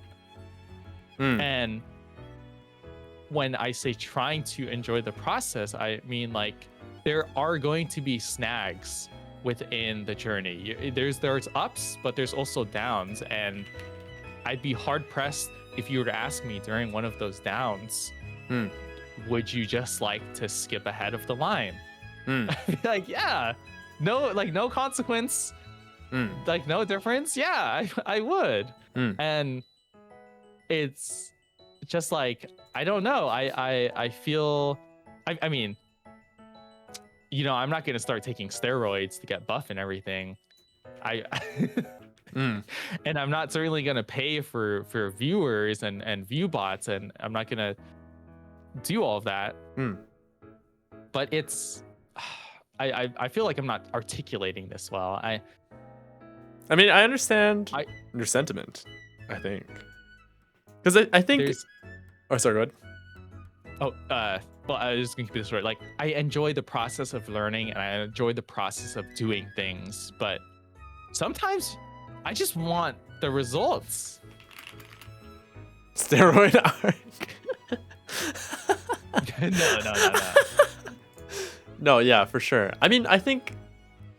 Okay, correct me if I'm wrong. I guess I'm not even necessarily talking about you specifically, but I feel like that feeling of like wanting the results, I feel like it's like if I were to make like a brand new meme where it's like enjoying the process enjoyers when they see no process for 2 years. You know, it's like process enjoyers are all about talking enjoy the process when they're like moving forwards and like gaining shit. But like if you're fucking getting nowhere for years, then you can't be a process enjoyer because you're just like, where the fuck is the process, bro? So I think that's where that feeling of like, yo, I want it now comes in. At least for me specifically. It's like, yo, I don't care if it's a journey. That's why like games are fun. Like I don't care if it's a journey. It's just, I just care if I'm actually going somewhere. And if I'm not going somewhere, then it's not fun. And I think that's when I want it now, is when I'm not, it's hard, when I'm not going anywhere for an extended period of time. So I like, maybe that's where that feeling of frustration is coming from. I don't know. I'm kind of going around in circles. I think you put that very well. It's like, you can easily say to yourself that you enjoy the process when you are slowly sloping upwards. But if you are legitimately putting your heart and soul for 1 to 2 years and you're not seeing any growth, I think it's very insensitive to say to that person, you should just enjoy the process.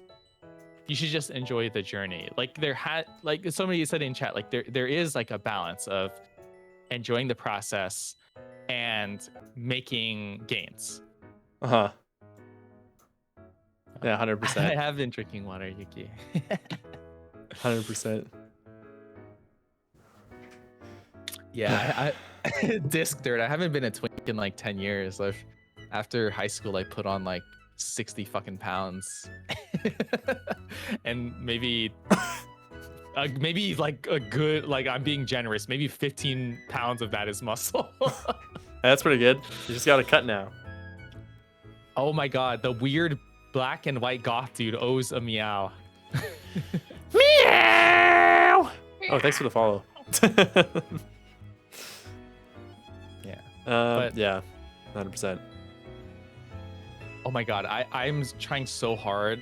If you guys know what Offkai is, Offkai is like the VTuber convention and everything, and I am hoping to meet a lot of my good friends like Turb, Tay, Ueno, and everybody. And I am praying that I am keeping my gym regimen, and that when you guys next see me, I'm gonna be fucking shredded. I'm praying that I keep this consistency up and I'm able to fucking flex my bicep and have you guys sit on that shit. Nice. dude. I Oh like God. that. I want to see you jacked. Nice. Oh my God. Me personally, I've been mewing every day for 12 hours a day. I've been chewing this ball so that my jaw can yeah. So I can mug you guys. I've been chewing this ball like in my sleep, bro. My jaw is gonna be bigger than my entire face. It's crazy. Yeah. So I think you're gonna have a massive ass and I'm gonna have a massive jaw. Ooh. I have been noticing some good gains in my ass. Excellent. There was one more thing we were talking about. So you were talking about enjoying the process, and then yeah, I don't know. I mean, this is pretty much how I feel, which is like I wish it was easier to feel like I was going somewhere. I wish it was easier to see that I was going somewhere. It's hard to see it sometimes. Yeah, I felt that from when we were DMing each other, that you felt a little lost, and Yeah. I felt like you were a little too hard on yourself. You think so? I think so. I think a little too hard on yourself. Hmm. You're stretching yourself too thin. You're probably right. Let's see. Okay.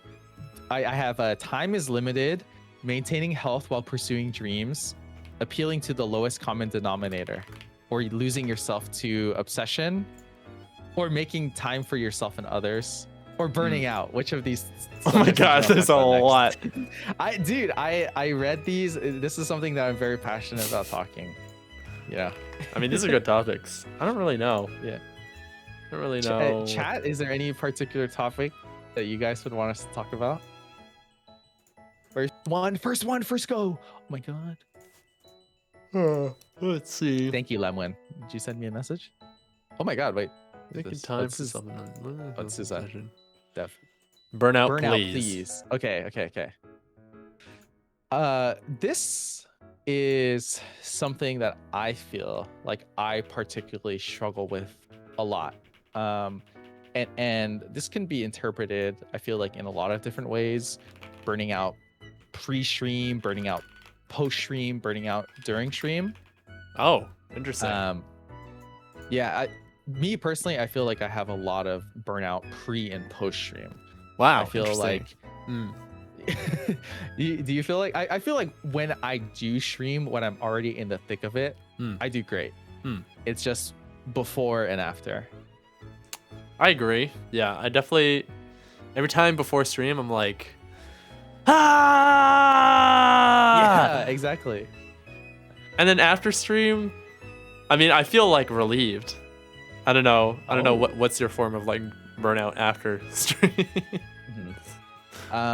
Shit. Okay, a real world example of burnout after is, and I know my viewers will be able to vouch for me, but you know, occasionally I do have those deep talk personal streams, and then I kind of cry at the end of the stream, and then I feel very burnt out after I end the stream. I like emotionally burnt out, mentally burnt out. When you say burnt out, like what do you not- mean exactly? Like you just feel numb? Yeah. I feel numb. I feel like I don't really want to do that again. I feel like it kind of eats into whatever else I wanted to do after. Right. Do you think it's because your during stream is so intense? I think so. I'm someone who is very bad at feeling emotions, and I get overwhelmed with emotions a lot. So I need like a really big recovery. Have a good one. Good night, miraculous wifey. I hope to see you again. Thank you. Africa. Just I follow experienced me. such bad burnout when I Thanks. previously streamed my face cam. Oh my god, I can't imagine. I would assume face cam is way harder. Wait, sorry, not way easier to burn out, and the Mm, burnout's way harder to deal mm, with. mm. Do you feel like you have a good way of managing that burnout? No, no, oh my god, no, fuck no, dude. I'm Mm, that's dude, like I am struggling, like I am legitimately struggling so hard to do everything I want to, and mm, it's I feel like I'm getting burnt out like from both ends. I'm getting burnt out mm, from mainly my RL, but I'm also getting burnt out from like streaming. There's so many things that I want to do that are just like slightly out of reach because of there's not enough time. I don't have enough energy, mm, and it's just like killing me on the inside. mm, mm. Do you feel burnt out because you're like overwhelmed or like, because it kind of sounds like, Yes. okay. Oh no, sorry. What were you gonna say? The second part. Never mind. I was gonna say like, do you feel burnt out because there's too much that you want to do? But it sounds like, I mean, you already said that. Yes. Okay. Yeah. Interesting. Do you think if you Both. stopped streaming entirely, that would make you less burnt out? Yes, but I would be less happy. I feel like I'm a really weird person where I love being in the thick of it and being overwhelmed. I think my natural state it's like I have a very toxic relationship with it. I think my natural state is that I am a naturally burnt out person. Mm. I enjoy overwhelming myself. I enjoy putting too much on my plate, and I enjoy doing too much. Is that bad or is that good? Yeah, it's definitely bad. It's 100%. It's definitely bad. I accept that it's bad, and I know that it's something that I need to stop. I put way too much pressure on myself. I do way too many things, and I expect too much out of myself. But I've been living the last 25 years of my life like this, and I don't know how to stop. I'm like a train on like a tracks, and I'm just like going and going and going, and I just like lost my brakes, and I don't know how to stop. I think that's relatable. I think, okay, maybe I can give a little bit of perspective as an older person. Not that much older. Okay. Yeah, really old. Yeah, But- no, really old. I'm 70 years old, Like and 60. I'm about to walk in the cremator. I can get you a walker. No, I definitely felt that way. Especially when I was a student, because like when you're a student, you're not a student now, but like like when I was a student and like the beginning years of my career, like life was so hard because like I didn't know how to live alone, didn't know how to like do all these things like drive or cook or like where to take my career, and like even my jobs were hard. But like I feel like now that I have more job experience and whatever under my belt, and now I know how to do all these things under my belt, I have more like financial stability. I feel like for me it's easier to take my foot off the brakes because there's not so much that I need to like, well, I'm unemployed obviously, but it's like but I mean I have like resources now. I have like money. This is why I don't have to like worry about being employed. I have money from when I worked. So I feel like once you get to like a point that is where you're more stable, maybe easier to take things off your plate and feel like less overwhelmed. You know what I'm saying? You'll have like more capacity to take on stuff. Maybe it's a mindset issue too. Like maybe you just also got to learn to like let go. I feel like I've learned to let go of more things as I've like tried to like put so much on my plate. Like I wanted to be the goat singer. Like all my hobbies, like singing, Japanese, even Cantonese, like learning Chinese or like fucking voice acting and improv. Now I'm just like, I can't be the goat at all of these. Like I can't do all of these. And now it's like I've experienced the pain for so long that I'm just like, okay, I'm ready. Like I've tried it for so long that I'm ready to let go. And maybe you just need to try, maybe you need to get to a really bad point where you're like ready to let go of certain things. Who knows? I don't know. Maybe you need to fall deeper into hell. You know what they say? Things gotta get worse before they get better sometimes, maybe. That is true. Yeah. I don't know. So maybe you're just at a point in your life where you haven't gone deep enough. I don't know. I hope I don't go that deep. I feel like I've matured a little where I'm being more sustainable with my energy levels instead of burning out, like what Yuki said, burning out a candle on both ends. For the mouth to the ass. I find it interesting what you said about like, yeah, like you are stretching yourself thin by being the goated singer, the goated streamer, the goated Japanese learner and everything, and just putting your 110% into everything. Yeah. And I feel like for most things, especially before, I definitely had that kind of mindset that I was not necessarily I was, but I needed to give like everything into everything I was doing. And if I wasn't, then it was just like, why am I even doing this? Gotta be the best at everything. Yeah, no, I definitely felt that. Yeah. Sorry, I cut you off. No, that's something. Layla, thank you, Layla. I don't know It's like a kitty cat name. Yeah. I don't know if you experienced this, but like I definitely noticed this when I was taking improv classes, but I felt like I had to be like a really good student. Like I had to be the best in my class or like one of the best or I was garbage. Like I couldn't accept being not good. I don't know. It's like takes such a long time to like unwire yourself, I feel like maybe. Yeah. I don't know. But it's hard. Okay, this is maybe my toxic side talking and everything like that, but it's like I feel like what separates the regular people from like the greats is a little bit of insanity. And yeah. And a part of my insanity is I'm just kind of thinking like, okay, you taking those improv classes, if you're going to half-ass those classes, like why? That's true. Even bother? That's true. That's true. That's true. But that's just my insanity talking. I agree with that. For a, not to like switch the topic super suddenly. I don't know. Are you okay to if I do a bit of a tangent? Yeah.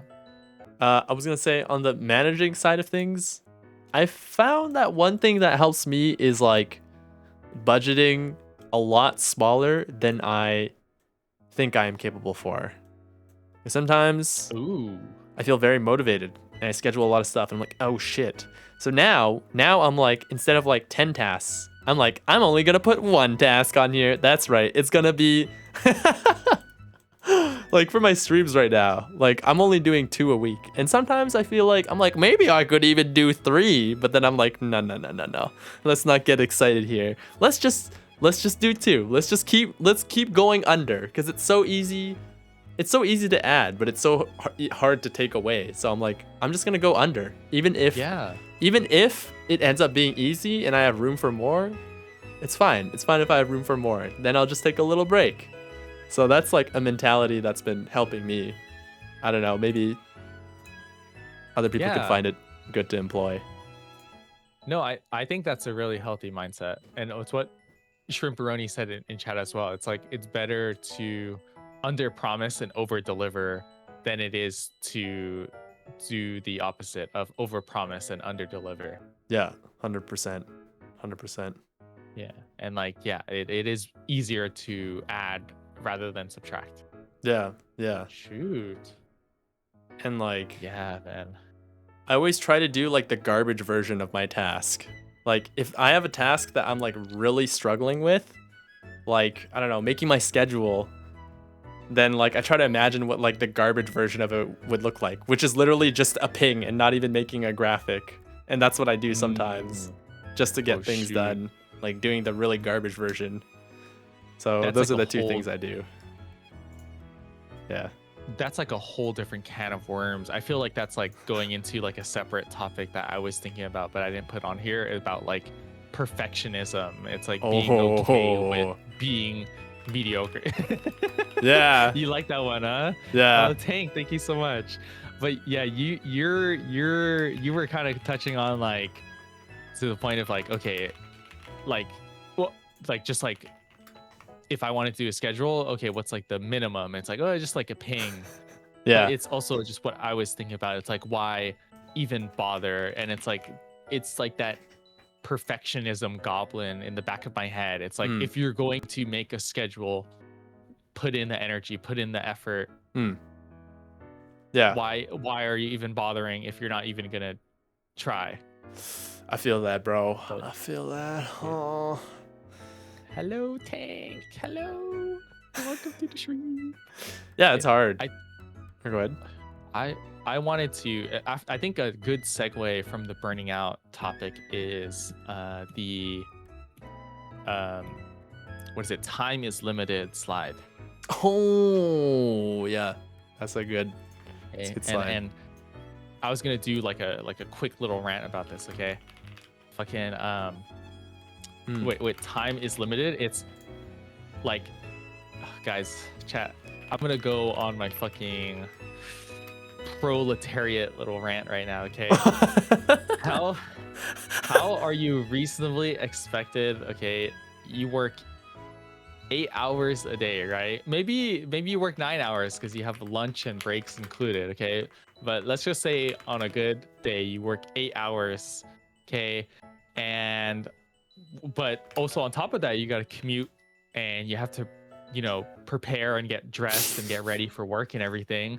So maybe in total you commute like an hour to work every day, but actually it's more like an hour and 30 because you got to spend 15 minutes or whatever. Yep. And to and from back, getting ready to go to work and getting ready to leave work. And then on top of that, then you're expected that every week you got to do your laundry, and that could take like an hour. And then also you got to clean. Yep. And you got to sweep and vacuum. Yep. And then you got to change bed meal sheets, prep, and then you got to shower, exercise. meal prep, Oh yeah. sleep 8 hours. And oh my god, dude, like how are you reasonably expected to have time to even do content creation or VTubing if it's not like energizing for you, man? Yeah, 100%. It's bruh. Yeah, it's rough. Dude, it's what Mon said. Don't sleep or eat. Dude, that's what I do. Oh my god. My body looks like a line and then like a gigantic oval. No, dude. Some people would legitimately like prefer to do that, where they don't eat and they don't clean and they don't sleep. But Well, yeah. like it's, oh my god. If you want to be like healthy and responsible, you have to make time to clean, eat, sleep, right? And on top of that, even get some exercise, like go for a walk or go for a jog or go to the gym and everything. And just like on top of that, just maintaining your health. Yeah. It's just, oh my fucking god, dude. It's like a bust. Like maybe on a good day. And and on top of that, just like also imagine if you have like a cat or a dog, or even if you have a fucking kid. Oh my god, dude. I can imagine like at best you have like 4 hours to yourself to do video editing, VOD scrubbing, streaming, Photoshop for your thumbnails, for your schedule, to maintain your social media posts, to moderate your Discord server. Oh my god, dude. Yeah, it's a lot. Ridiculous. I think, dude, I feel like, sorry, I cut you off, but dude, I feel like I hate using this as I've grown older. I feel like dude, it's just impossible. It's impossible. It's impossible to do everything perfectly. Dude, it's just impossible. It actually is impossible. I tried to do that lifestyle. It's impossible. And now, I don't even worry about working out. I'm free. Now I don't even wear. I just Coca-Cola and Oh. and slack off on my job and you know, sometimes I just eat nachos for the day. Easy, 5 hours of sleep, easy, bro. You know, don't stress about it. I feel like stressing about trying to get life perfect is more stressful than living an imperfect life and not stressing about it. I don't know. Ooh, that's true. Yeah, cause like you're always like, I gotta be on the dot. I'm on the fucking clock. If I'm like it is 1 minute off, I'll kill myself. It feels like sometimes.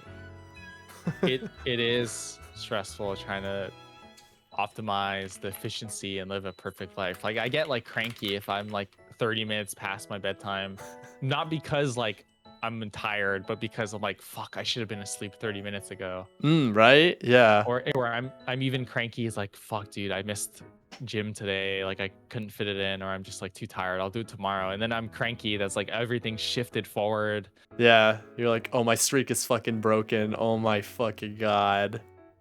Yeah. Dude, I feel that because I used to live that lifestyle back when I was employed. And now Coca-Cola every day. Sorry, go ahead. Dude, it's like I think it's good. I think it's good if you can manage it. Yeah. But it just feels so unrealistic unless you like are really rich or privileged, or if you have like someone carrying you, like your parents like are paying for your rent or cooking for you or doing your laundry or whatever. Yeah. It's just 100%. oh my god, man. Being an adult is like I've been wanting to rant about I've been wanting to rant. I've been ranting about being an adult for the fucking past like 10 streams, man. Like legitimately, I've been fucking complaining about the fact that I need to like take care of myself, or I'm gonna get like some high blood pressure, or like I'm gonna fall asleep at work, dude. No, 100%. 100%. It's just not impossible to get every element of life perfect. Sometimes, like my nutrition is definitely not perfect, but I'm way happier not stressing about my nutrition. Well, I like think about it to a reasonable degree. Like I try to like get vegetables in or whatever when I can, but I'm not like if I miss a day, I don't even think about it. I'm just like Coca-Cola. and I'm like, yay, I'm happy. I don't. So I mean, I feel like maybe you could benefit a bit more from that energy. Maybe, I don't know. And I could benefit a bit more with a bit more of a routine, because like staying up till 5 is killing me for sure. And I'm like, I need to kind of like reel this in a bit. So it's really sad. Lamau Romeo. Yeah, I mean, Romeo called me out. Romeo, collect my fucking tea. Make time for the 20-minute. Oh my god, dude, I have to fucking do 7 to 3. Oh my god, I gotta wake up like an hour early to get ready and to drive, and the fucking traffic, bro. These Hawaiian drivers, I swear to God, it's like they don't have places they need to be. My god, dude, what happened to California? They live by the principle of aloha. Yeah, the aloha spirit, dude. California, the speed limit would be 65 or 70. People would be legit be doing 90 and shit like that. And you would be doing 90 past the cop, and the cop would be like, yeah, I'm doing 900. Dude, oh my god. Like in Hawaii, I'm gonna be a little controversial, bro. There are too many fucking old people that live in Hawaii that like I'm serious, dude. Like they're old, they're retired. It's like I'm young. I need to be somewhere, man. I need to see people. I need to go places. Your ass is doing 55 in the leftmost lane. The speed limit is 65. You need to move to the right, dude. You need to get your ass out. No, I agree. Geriatric hate, dude. I'll hop on that. No, okay, wait. I don't know if I'll hop on. Well, I mean, okay, I feel. I don't know if I've experienced. Well, you know, yeah. You know what? Preach it. I feel your frustration. It's crazy. Okay, let's see. We can pivot this into the next topic here. Let's see. Wait. Are we not gonna have any like positive, like So what do we do about time being limited with VTubing? Oh shoot.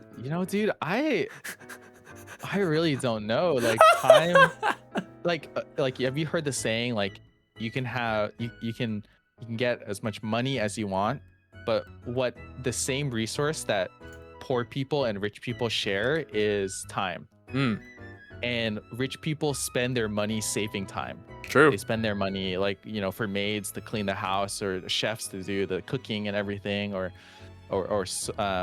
jets to fly places faster. Like rich people will spend money to save time. Yep. And I just really don't know. It's like an unsolvable problem. It's like it's more of like you just have to make a sacrifice in one area in order to make time for another. It's like what Miso said. Quit your job. Quit your job. Everybody quit your job right now. I think.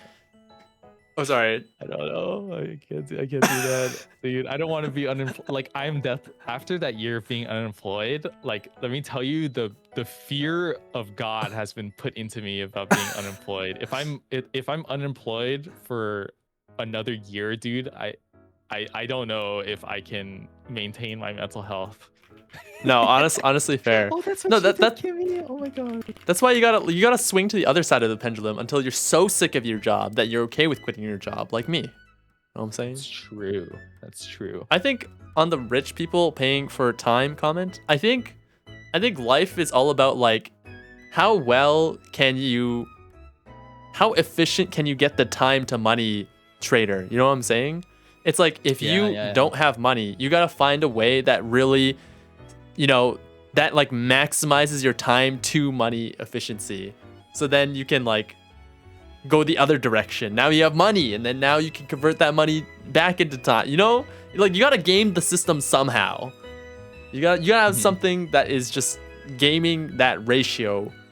Because like if you work, it's like, yeah, you can work and get money, but if you work a really low paying job, you're not really saving much more money or time or whatever. I don't know what I'm talking about anymore. But I don't know. I would say one practical thing I have just to pivot is like maybe focus on one thing. Yeah, I think that's good advice. Yeah, like yeah. Sorry, go ahead.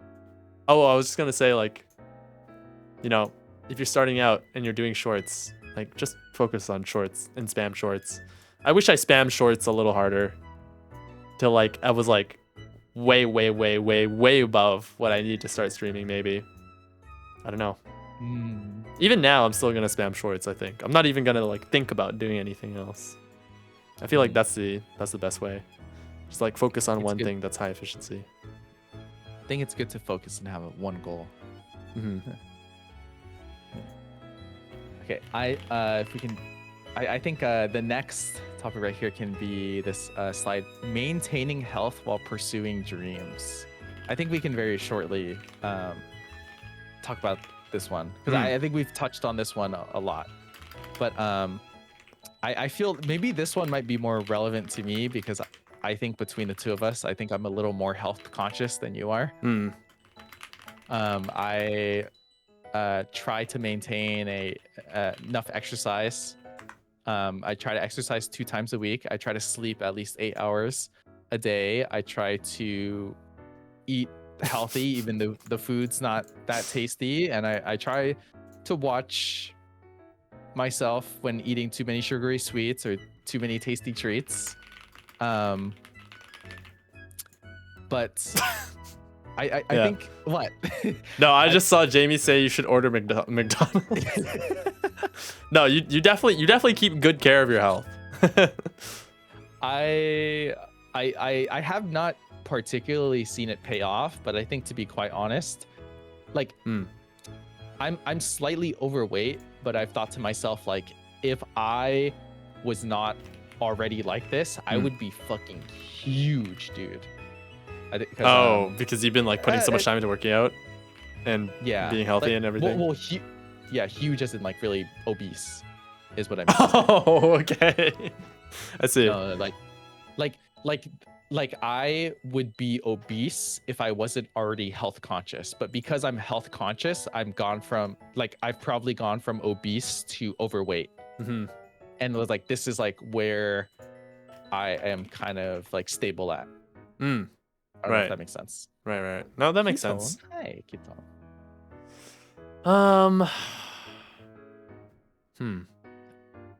I mean, okay, yeah. I think in that case, it was a good thing for you to be maintaining your health. Do you have any tips on this, or is this just like kind of like a topic you wanted to talk about? Oh, okay. So I guess I do have a tip for this one, and I think it's what Kimi said as well. Mm. I feel like and I used to be a degen. I will say that. I used to be like level 100 degen mafia boss, like sleep like at like 4 a.m. until like 2 a.m. There were like legitimately in college, there were times where the sun would come up because it was like sunrise and I would go to sleep. And by the time that I woke up, it would be sunset. Yep. Okay? Dude, that's been my life for the past couple months. No, dude. That's okay. It's awful. Like, I would say probably the biggest difference that I've noticed is actually getting enough sleep and sleeping at a consistent time. Yep. You want to sleep a good amount, you know. I think like doctors say like 7 to 10 hours or something depending on your body. But another important thing is the consistency of the sleep. You want to be sleeping at the same time and waking up around the same time. You don't want to be sleeping at random times throughout the day because it just like fucks up with your body's internal clock. And yeah, that's honestly my biggest tip, because that's like the best start of your day. The best thing you can do for yourself at the start of the day is getting enough sleep, is sleeping enough so you can feel energized when you wake up. In regards to things like exercise and diet, I think diet is mostly an educational thing. I feel I'm not an expert. I drink Coca-Cola. I only speak from experience. What's a sleep schedule? Oh no. I think diet is mainly an educational thing. It's mainly an educational thing, but it's also not, because I think people understand like they should stay away from junk food and they should eat like broccoli and salads and whatever. And maybe it's more mainly of like a self-discipline, or like a what's the word? What's like a willpower type thing? Like self-discipline? I think, yeah, self-discipline and a willpower thing, because I think if you were to ask most people, they're like, yeah, I know I should be eating healthy, I just like don't. Yep, that's me. Shoot. I think diet's a little more complicated. I think for exercise, okay, the biggest tip I can give for exercise is I think find exercise that speaks to you. Growing up, I always did a lot of stamina sports, but I didn't really enjoy it, and that's because I have asthma, and that's like a chronic. Oh, I have asthma too. Oh shoot, maybe. Do you do a lot of stamina sports growing up and stuff like that? Did you enjoy that?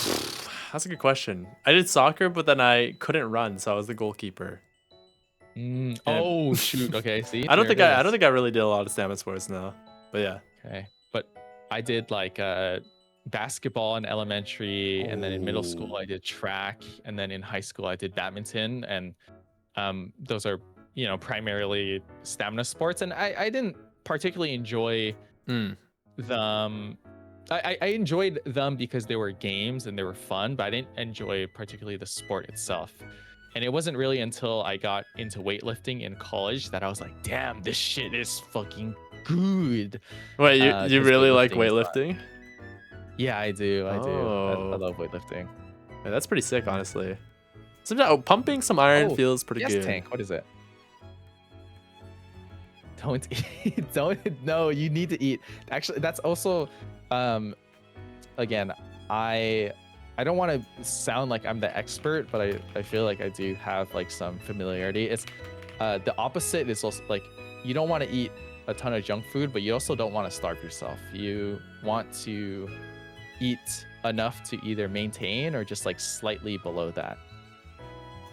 It's really hard. A diet is actually the hardest thing that I've been struggling with, but sleep and exercise have been pretty easy. Diet is hard. I feel like low key, I've just been waiting. I try to get a walk in. I try to eat some vegetables, and yeah, I don't know. I think as long as you're trying, it's all right. I mean, you can definitely like optimize it a bit more. I think, like you said, like, you know, do something you actually like weightlifting, or, you know, figure out your diet a bit more. But mostly, I just drink Coca-Cola and I'm happy. Photosynthesize. Yeah, that's fair. I don't know. I mean, honestly, I should drink less Coca-Cola. I'm pretty sure. I don't drink Coke actually. I drink juice, but. Oh, depending on the juice. If you look at the back of a juice container, it has as much sugar as Coca-Cola as well. Yep. If you look at it. Yep. Yeah, it's crazy. So that's why I say I really drink Coke. Oh my god. Here. Okay, wait, I'm gonna go on a short little rant. Okay, this is for my Americans, my US people. Oh my god, I miss Michelle Obama. I love Michelle Obama. Okay. If you guys grew up if you're a Gen Z like me, you might have grown up during the era where it was get up and play 60 minutes a day, and then the other one, which is like the nutritional facts type of ads. And it's like, oh, what's the serving size and whatever. Actually, you know, that's what it is with the educational part. But yeah, with Michelle Obama, she put all that shit about get up and play 60 minutes a day and about reading the nutritional facts. Oh my god, dude, I miss her. I miss her so much. Dude, Michelle the GOAT. Oh my god, even Michelle Obama. Canadian. I love her, dude. Who said I love Michelle? Oh my god, I love Michelle Obama too, but not for the What is this reason? She had my ass inspired and moving. Yes, dude. 60 minutes. I just get up and play 60 minutes a day is engraved into my brain. Dude, I did not know that was a thing, actually. Yeah, it was really big. It was to like combat like the American obesity, and it was like starting to affect the kids and whatever. Queen. That's queen good. Type shit. That is queen type shit. I miss her every day. That is queen type shit. And then I read the synopsis of her book and whatever because I didn't want to read her book, but I wanted to get the Spark Notes. Summarized by AI, and the AI butler will will read it into your ear. Sick, dude. I'm glad some people remember 60 minutes a day. Never that's knew true. that What Shrimperoni said. It's so easy to drink calories. Dude, 100%. Just go right through you. No, 100%. It's so bad. If I may add, I feel like there's like a bit of a priority with all this. Like, I feel like low-key sleep is like the most important. Like, you can like fuck up everything else, but if you get like amazing consistent sleep, I feel like that's like, you know, that's pretty good.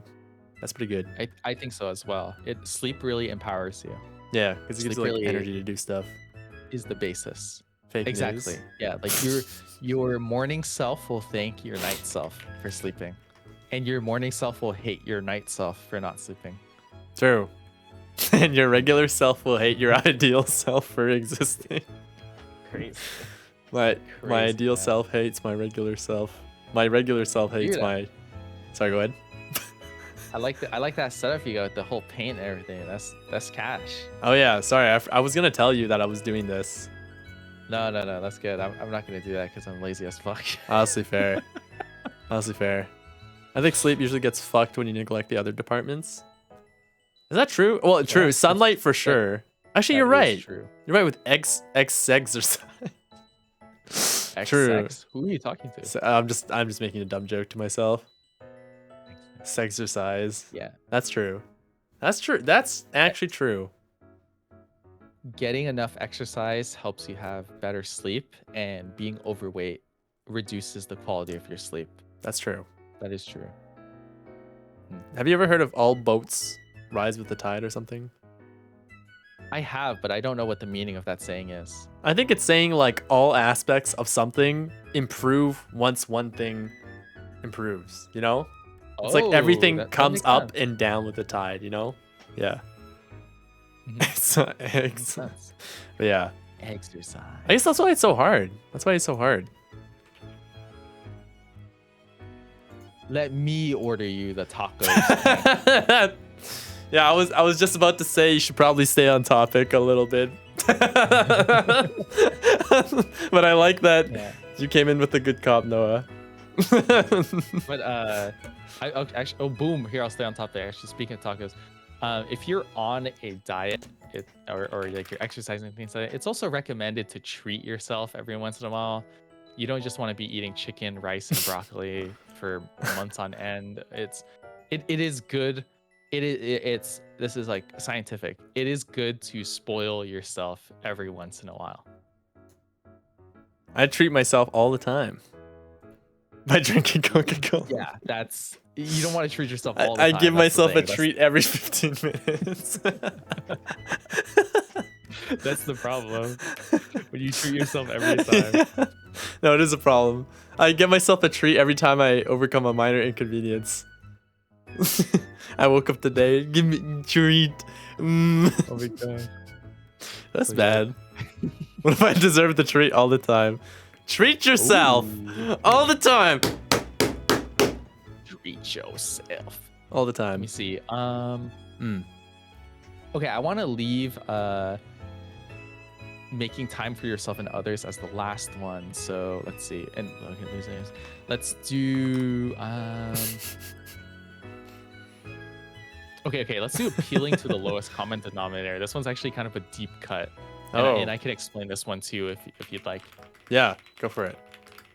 Okay. So, this topic right here we're going to talk about, chat, is appealing to the lowest common denominator. And what I mean by this is, I kind of touched on this briefly, is like when you create something as like an artist, you can kind of get away with only working like 75% of the way, 90% of the way, and you can achieve like pretty much like 99% of the results. Yep. And it's only the last like 10% of what you put into it is like the 1% of results. And by like appealing to the lowest common denominator, I mean like you, for better or for worse, you really don't need to be so much of like a perfectionist to be able to see success. People, again, for better or for worse, don't really pay that much attention. If you're like an artist and you're like, oh my god, like this is like drawn like poorly, and you're like zooming into the intricate details and you're fixing things, or if you're like a music artist and you're like, oh, this note is like off key, or the timing is off by like, you know, a quarter of a second, or if you are editing a video and it's like, oh, this image is not popping up at the exact frame it needs to be. Yeah. Like, most people are really not gonna notice and not even going to care.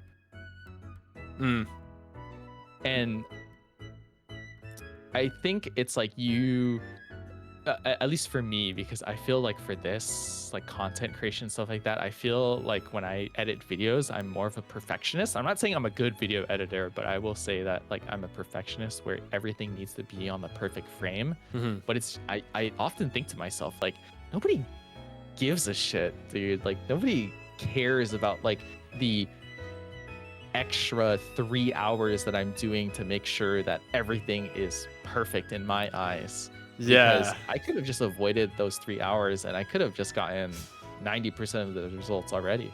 Yeah, 100%. I think the 20/80 rule or whatever it is, I think it's like very true with like everything in life, really, definitely. I think that was something I realized like when I was like making content, because I for my very first video, I put in like 10 to 12 hours of editing. And I put in so much work, so much editing, and then the video was just still bad, still got low views.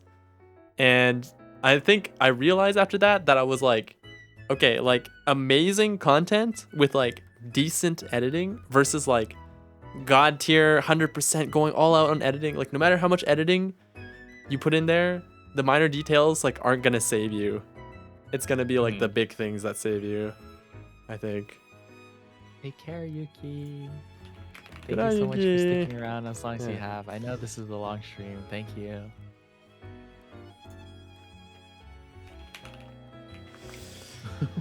But yeah, 100%. That's why you should just make React slop content. Like you should just Dude, oh my god. There's an evil voice in my head. I know, dude. Like that's not even troll anymore. Sloppa. There's an evil part of my head where it's like, oh my god. I could do the slop content. I could do the slop content and I could be so successful and I could do all of this like low quality evil type, I mean evil in quotation marks type shit. Sloppa. It can happen. Yeah. I can do it. But why make content? Exactly. And actually that's another thing that I wanted to talk about. Yeah, we about, can. like about it's like okay, I was having a conversation with a coworker about this because he's like a professional photographer, and he was telling me like he spent like 10 hours, like, or sorry, not, I'm over exaggerating. He spent like 2 hours trying to get the perfect shot of a sunset and whatever, and then he was just complaining. And he's like, and then like he posted his content, and he's like, oh, these people are just viewing his picture in like vertical mode on a phone and whatever. And he's like fucking pissed off and shit. And it's just like he put in all that effort for the love of the game, for his like heart, for his like, you know, the detail, and he just loves photography. Yeah. And he's a really old guy, and so, you know, maybe if he was younger he would be more irritated, but he was just like, that's just how it is, and I just do it because I just love art and I just love photography. And it's like, that's the kind of like mindset that I want, is where like regardless of whether or not people are going to view it, people are going to care about the artistic value, people are going to care about like, oh, this shot is framed in this way, or this note is like perfect in this way, or this brush stroke is right here. It's just like, do it for the love of the art, for the love of the game. Yeah. Yeah, I think ideally it would be like having a balance. Like, I don't know. You know, if you wanted to like get numbers or whatever, you probably want to balance between like some love of the gamers and some like dirty little React slop contenters. Oh my god. I don't know, because it's not like, you know, it's not a bad thing to get numbers, honestly. Like, it's not a bad thing to get reach at a certain point, you know? And it's like, without reach, I wouldn't be here. So it's like, you know? So I don't know. Sometimes you just gotta put shit out there, I guess. Get lucky. I think Chad... Oh, sorry. No, go ahead. I was done. I think Chad is being very reasonable and saying, like, do it for the love of the game. Yeah. The React content. Oh my god.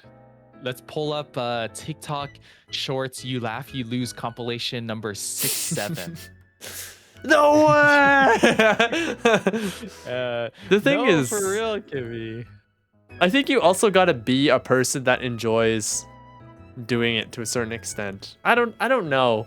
Yeah. Because it's like, it's so easy to take. Thank you, Ghost. It's so easy to. Oh, good night, Ghost. Yo, thanks for stopping by. Good night. Just watch Alien Stage or something. Yeah. But the thing is, like, if you don't enjoy it, it's gonna like come so clear, even in your React slop. I feel like, no? Because like, there's so many ways to succeed. You just do the stupid thing. But it's like, if every ounce of your body rejects doing the stupid thing, then you can't really do the stupid thing. I don't know. I'm not sure. Be genuine about it. That's actually a different topic. Yeah, I don't know. That was actually a separate topic about being genuine that related more to like reaching out for collabs. I don't have it here, but just like, sorry, Railroad. No, Railroad as Um, hard as you want. Love you, Memo. Thank you. But you speak on being genuine and being yourself, and that's like a big part of art. And one of the topics that we skipped over from the other modules is like collabs, like reaching out for collabs. And one thing I wanted to say to you is about like being genuine and being yourself and reaching out for collabs and like looking for meaningful connections, because I think people in general can smell when you're being disgenuine, and they can kind of smell when you're just like looking to collab with another person because like you're trying to what's the word, like ladder climb. Yeah. Is that the right word? I think that's the right word. You know what I mean? Yeah. Like I fuck, dude, I don't want to get deep into the woods of this shit and everything, and again, I'm not like big or whatever, but I've been like VTubing for quite a long time and everything. And I have had inklings and I have met people who I could like sniff from them that they were not looking for like a genuine friendship or like a genuine connection, and they were just looking to like kind of ladder climb me. And a sniff, I say sniff not because like literally sniffer sniffer, but it's like it's just like a sixth sense kind of. Right. Yeah. No, I do believe, sixth or seventh sense. I do believe that people can sniff it out for sure. Yeah, that was like a separate topic about within the VTubing space and looking for genuine connections and genuine friends instead of looking at other VTubers as like business partners or whatever. I don't know. It really depends. That just depends on who you surround yourself and your mindset. Yeah. Yeah. Have you ever been in a collab with someone who was ladder climbing, or have you always rejected them? No, I'm not even gonna lie to you that my sense of these things was not the greatest back when I first started, and I'm sure it's not perfect as it is now. It's much better, but yeah, I feel like I have been in situations where I've been in collabs or I've talked to people or I've interacted with people, and I can sense in hindsight that they only wanted to kind of talk with me or interact with me just numbers. Yeah, I was just like a larger VTuber, and it's just kind of feels bad. I don't know. I mean, I also don't want to disparage them too much, because for some people VTubing is like a business. They are trying to make it into their career, and for me to say that like look down on that is very privileged, because I don't need to make VTubing a career to get out of anything. Yeah. I mean,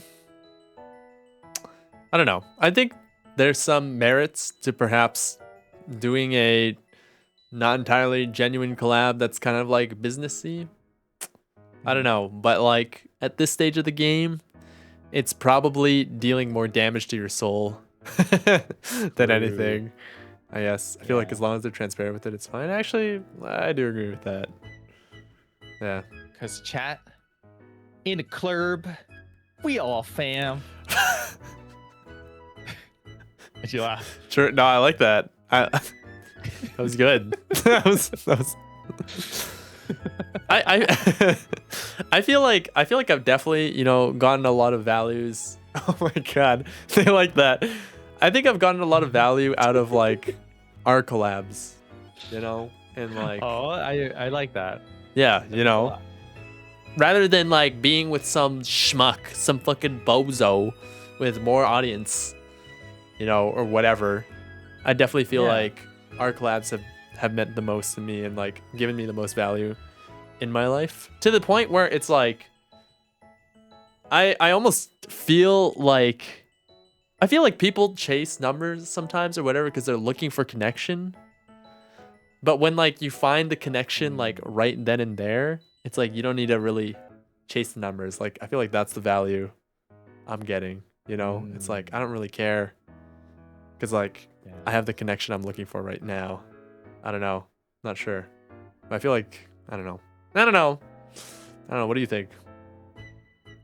I think it meant a lot to me when you guys said that Mario Party collab was like the best collab or like your favorite collab that you guys have ever done. Oh yeah, that was sick, bro. I put a lot of myself into VTubing, and specifically I put a lot of myself into these kinds of collabs, and I think with any reasonable person that, or any reasonable artist, that when you put yourself and you make yourself vulnerable into these things that you want to be recognized, and I don't know, it just felt very nice to be recognized for the amount of effort that I was putting in for the group and everything, and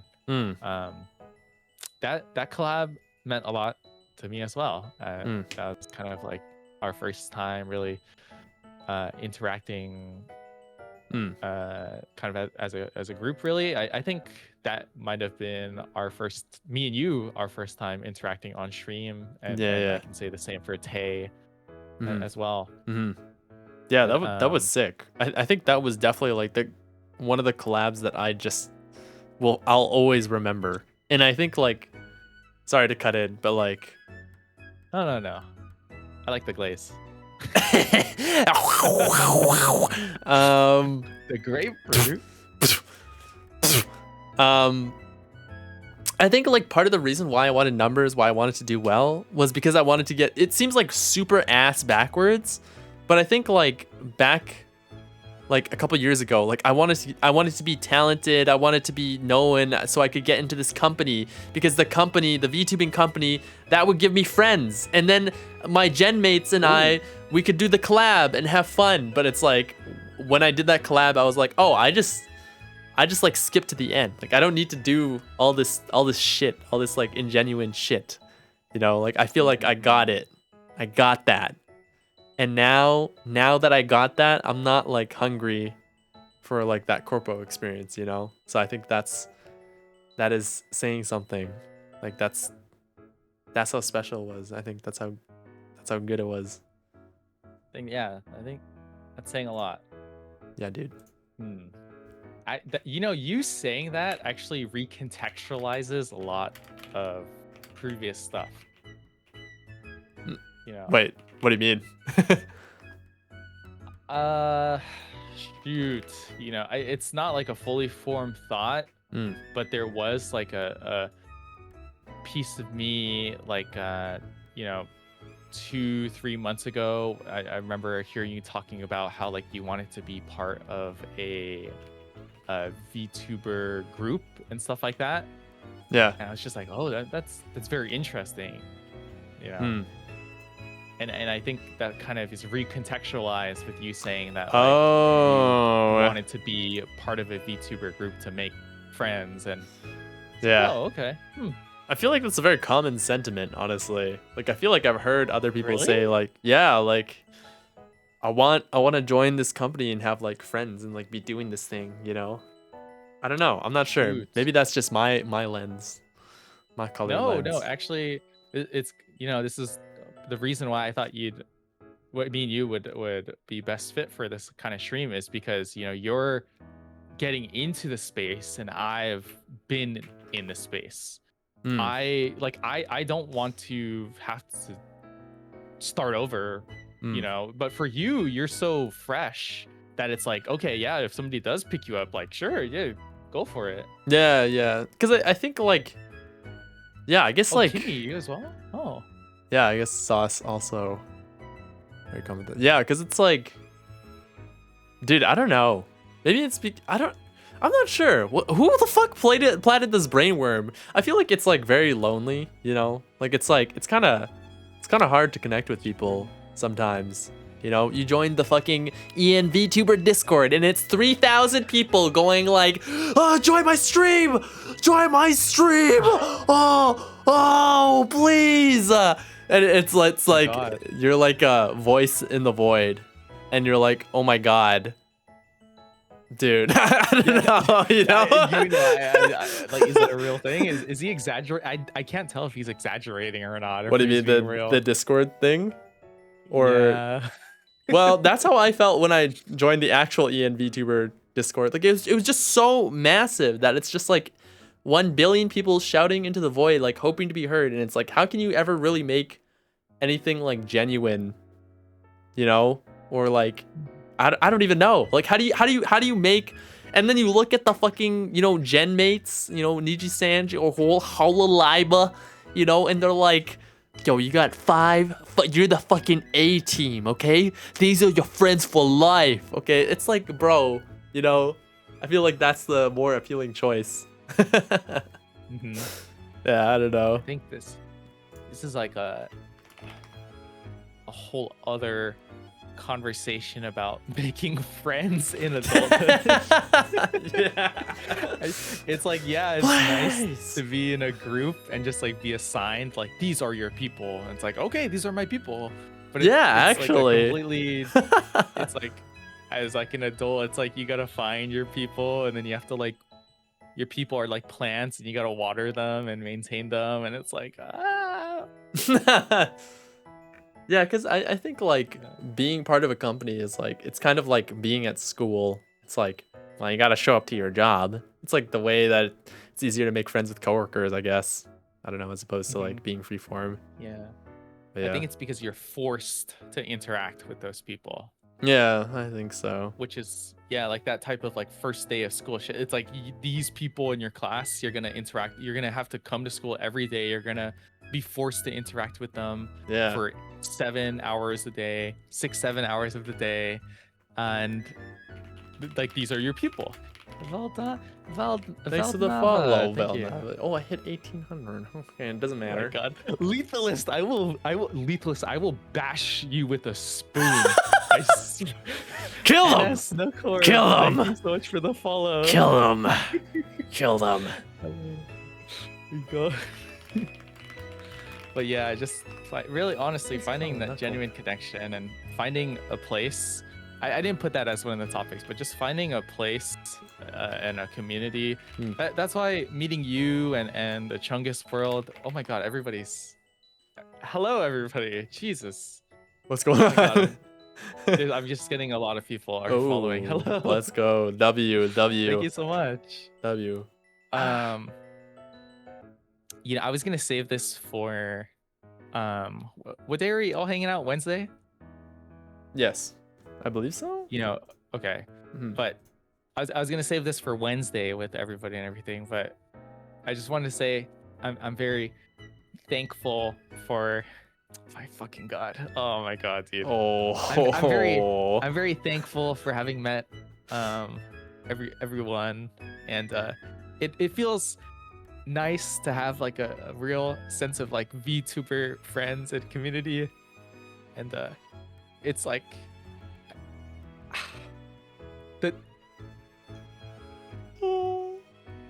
the reason I like reached out and everything is because we haven't talked for a while, and I was just thinking like I don't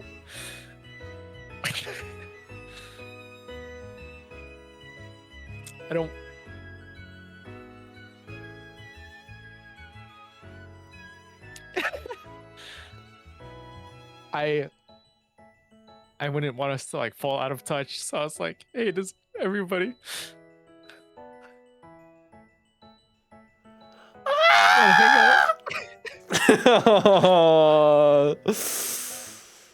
Oh.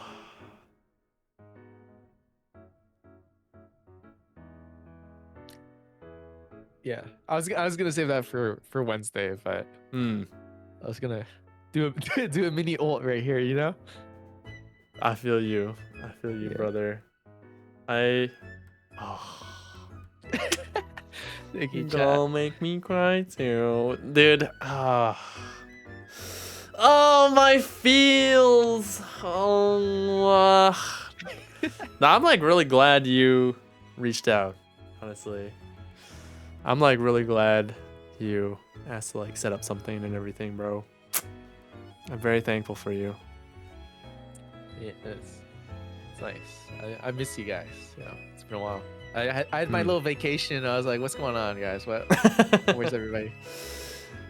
Yeah, no, I feel you. I feel you. Yeah, I'm really grateful you you reached out. I think that's one of the like best parts about you. Like you're so good about like reaching out and like making things happen. You know, even with the collabs and everything. I think that's like It such a honestly beautiful didn't part. used to be like this. I feel Oh like this yeah? is like a big part of. Yeah, I feel like this is a big part of me maturing is realizing that like with adult relationships comes with like you having to actually put effort with you know what we were saying about you know in school and whatever you're just like forced to interact with these people because you have classes with them and you see them every day because you're just forced to be in the same space. But I think with like maturing and being in like an adult and having real adult relationships, I'm just like you have to actually put in effort and water the plants and things like that. Yeah. 100%. Yeah. Yeah, no, for sure. Well, thank you. I appreciate that. Yeah. I think you're doing a bang on job. I think you're doing a bang on job. I'm like This guy thinks he's British. Flame Wall. Yeah, I feel like I'm very happy like I, you know, got to be friends with you. Like I think you bring a much needed energy, I think it just like such a perfect compliment in the group, I think. And it's like I think so. yeah, I really appreciate you. I hope you know I'm very genuine with that. Like Yeah. I do. I'm very happy I got to be friends with you. I think Muddy. I feel like I've said this to a few people already, but like I do feel like you're one of the I really do respect you, Noah.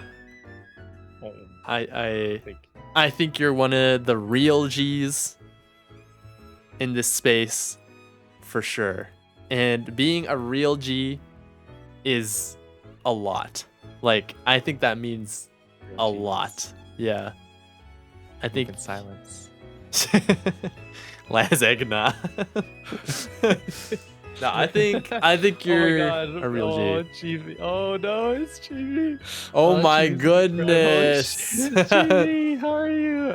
I'm hello. Oh my god. Hold on. God, hey. I need to clear the tears. Hold on. It's a little blurry. Mocho, thank you so much. Hello. Sup Squirt? What did I miss? What? He's shaking his body. Hello, Daddy Joe.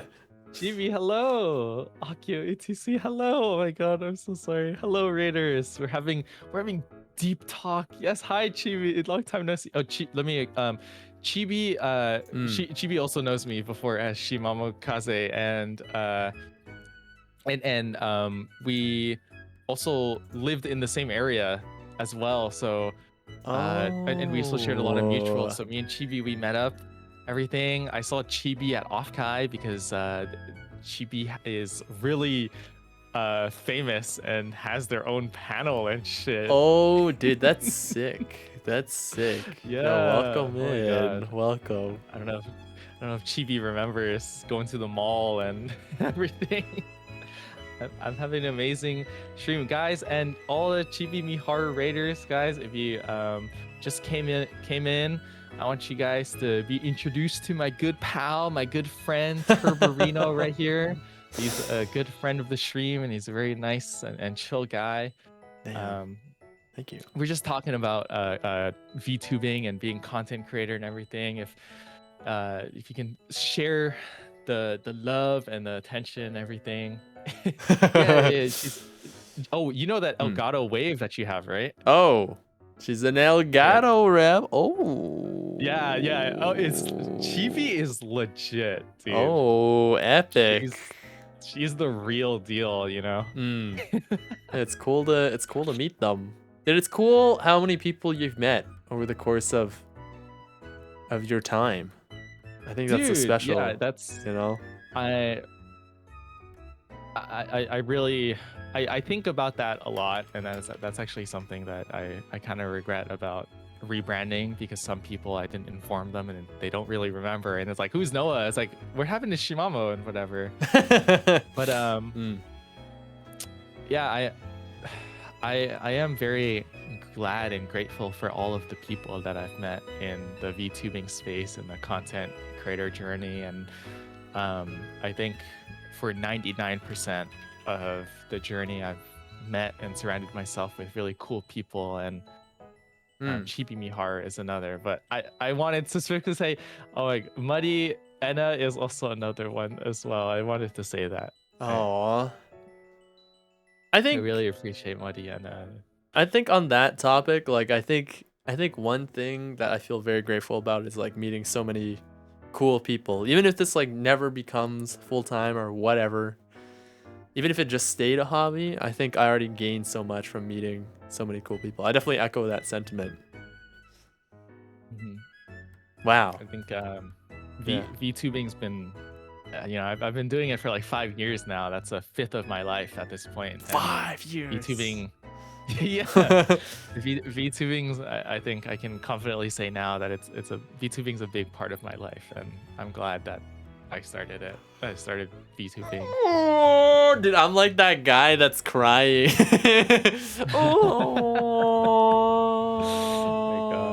Oh, and Chibi, Bye, thank you. Chibi. Thanks for rating Thank you so Noah. much.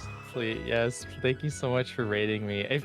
I don't know if I told you as well, but I moved to Hawaii. I don't know if you know that, Chibi. Like, good night. I'll take good care of your raiders. We're just, again, talking about VTubing and the content creator journey and everything. If you guys need to sleep, if you guys need to go get some water, take a piss, get some food, go ahead, whatever. Again, I appreciate the raid, Chibi. Yeah, I did. Oh, I'm sorry, I didn't inform you. Yeah, I mean, I did inform you that I moved out from the Bay, right? From the Bay to Central Valley. The Bay Area Yeah. Butcher. Is that a real thing? But sorry, I derailed you. no, I don't think the Bay Area Butcher. I've never heard of the Bay Area Butcher. That's funny. Oh, hey, Aura. Let's shoot. But if anybody here is interested in VTubing and content creation, I urge you to listen along. We're kind of wrapping things up. We only have a few more topics to talk about. Yeah. But I think you want to go to the next topic? I feel like it's a good time. Let's do it. Okay. Again, I want to save making time for yourself and others as the last topic, but let's go to losing yourself to obsession.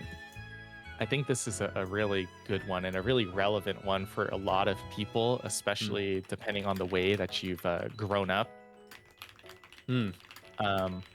Like, I would describe this topic, like losing yourself to obsession, as you are not only just like ignoring real life obligations, like either work, school, real life friends, eating, drinking, cleaning, basic stuff like that, but to the point where you are the type of person to be like watching like the numbers meticulously. Oh, You're the type of yeah. person who's like, I got 3.891K followers, and it's just like, oh my god, what happened? Somebody unfollowed and whatever. Like that type of obsession.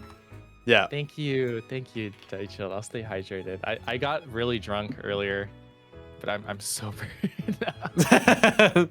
I'm glad you're sober now. I'm sober. Yeah. Yeah, the fucking numbers, man. The numbers. I sorry to step in, maybe prematurely. Yeah, when I started. Also, bye, Kosh. Appreciate you staying. Dude, when I started, I was like obsessively looking at my TikTok followers. I'd be like, yes, yes. I mean, it's so hard to balance, because like it's like sometimes looking at the numbers is good and like thinking about the numbers is good, but then sometimes you get lost in the sauce. I don't know. Was there more you wanted to say? Normal. No, but, well, there's I guess a few more. It's just my personal anecdotes, but Hmm. I'm glad you say that, right? Because I think it's a very normal human reaction to be obsessing over the numbers and the metrics, because unlike a lot of things in real life, you don't really get like that instantaneous feedback on how well you're doing. Yeah. And like you would not see I guess like grades and stuff like that, but nobody really likes being graded and whatever, and that's like a True. whole separate thing. True. But like, shoot, what I want to say to this is,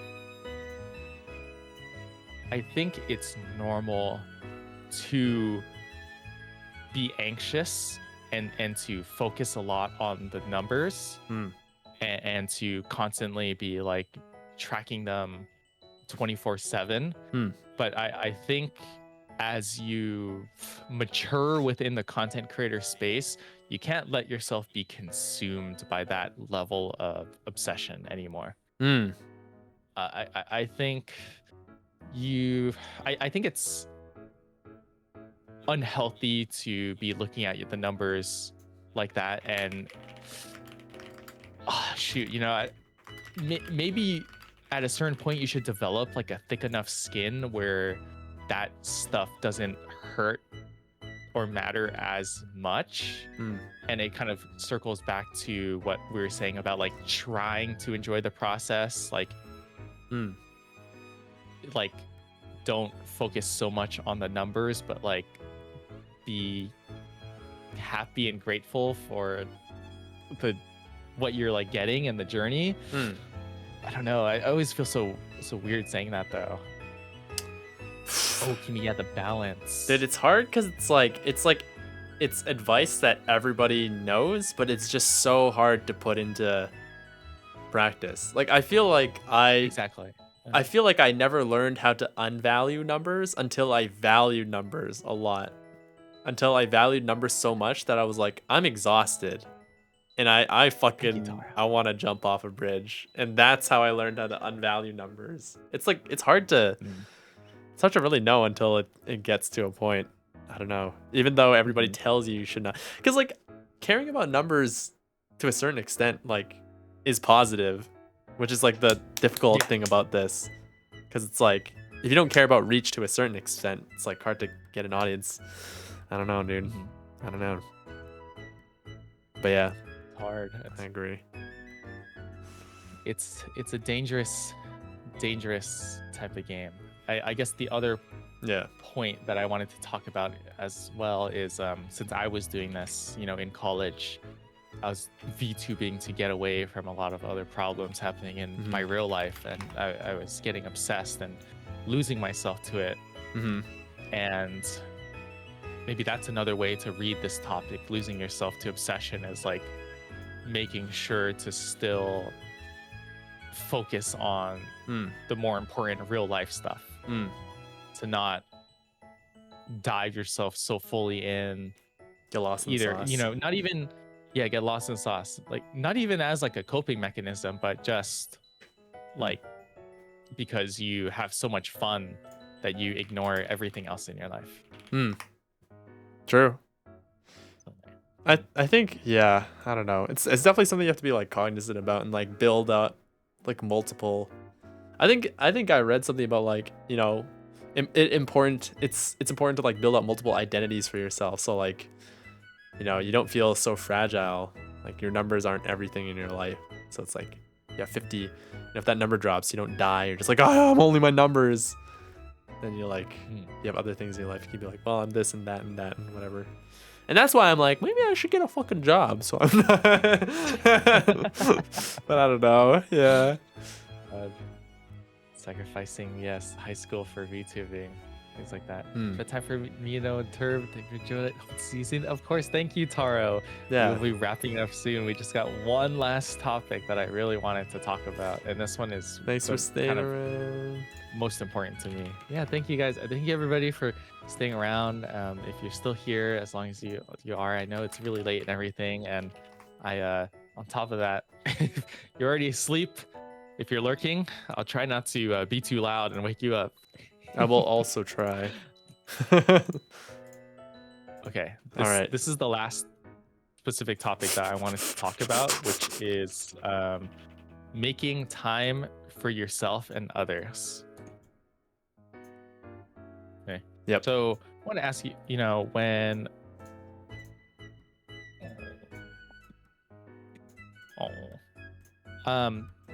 I wanted to ask you to start this off.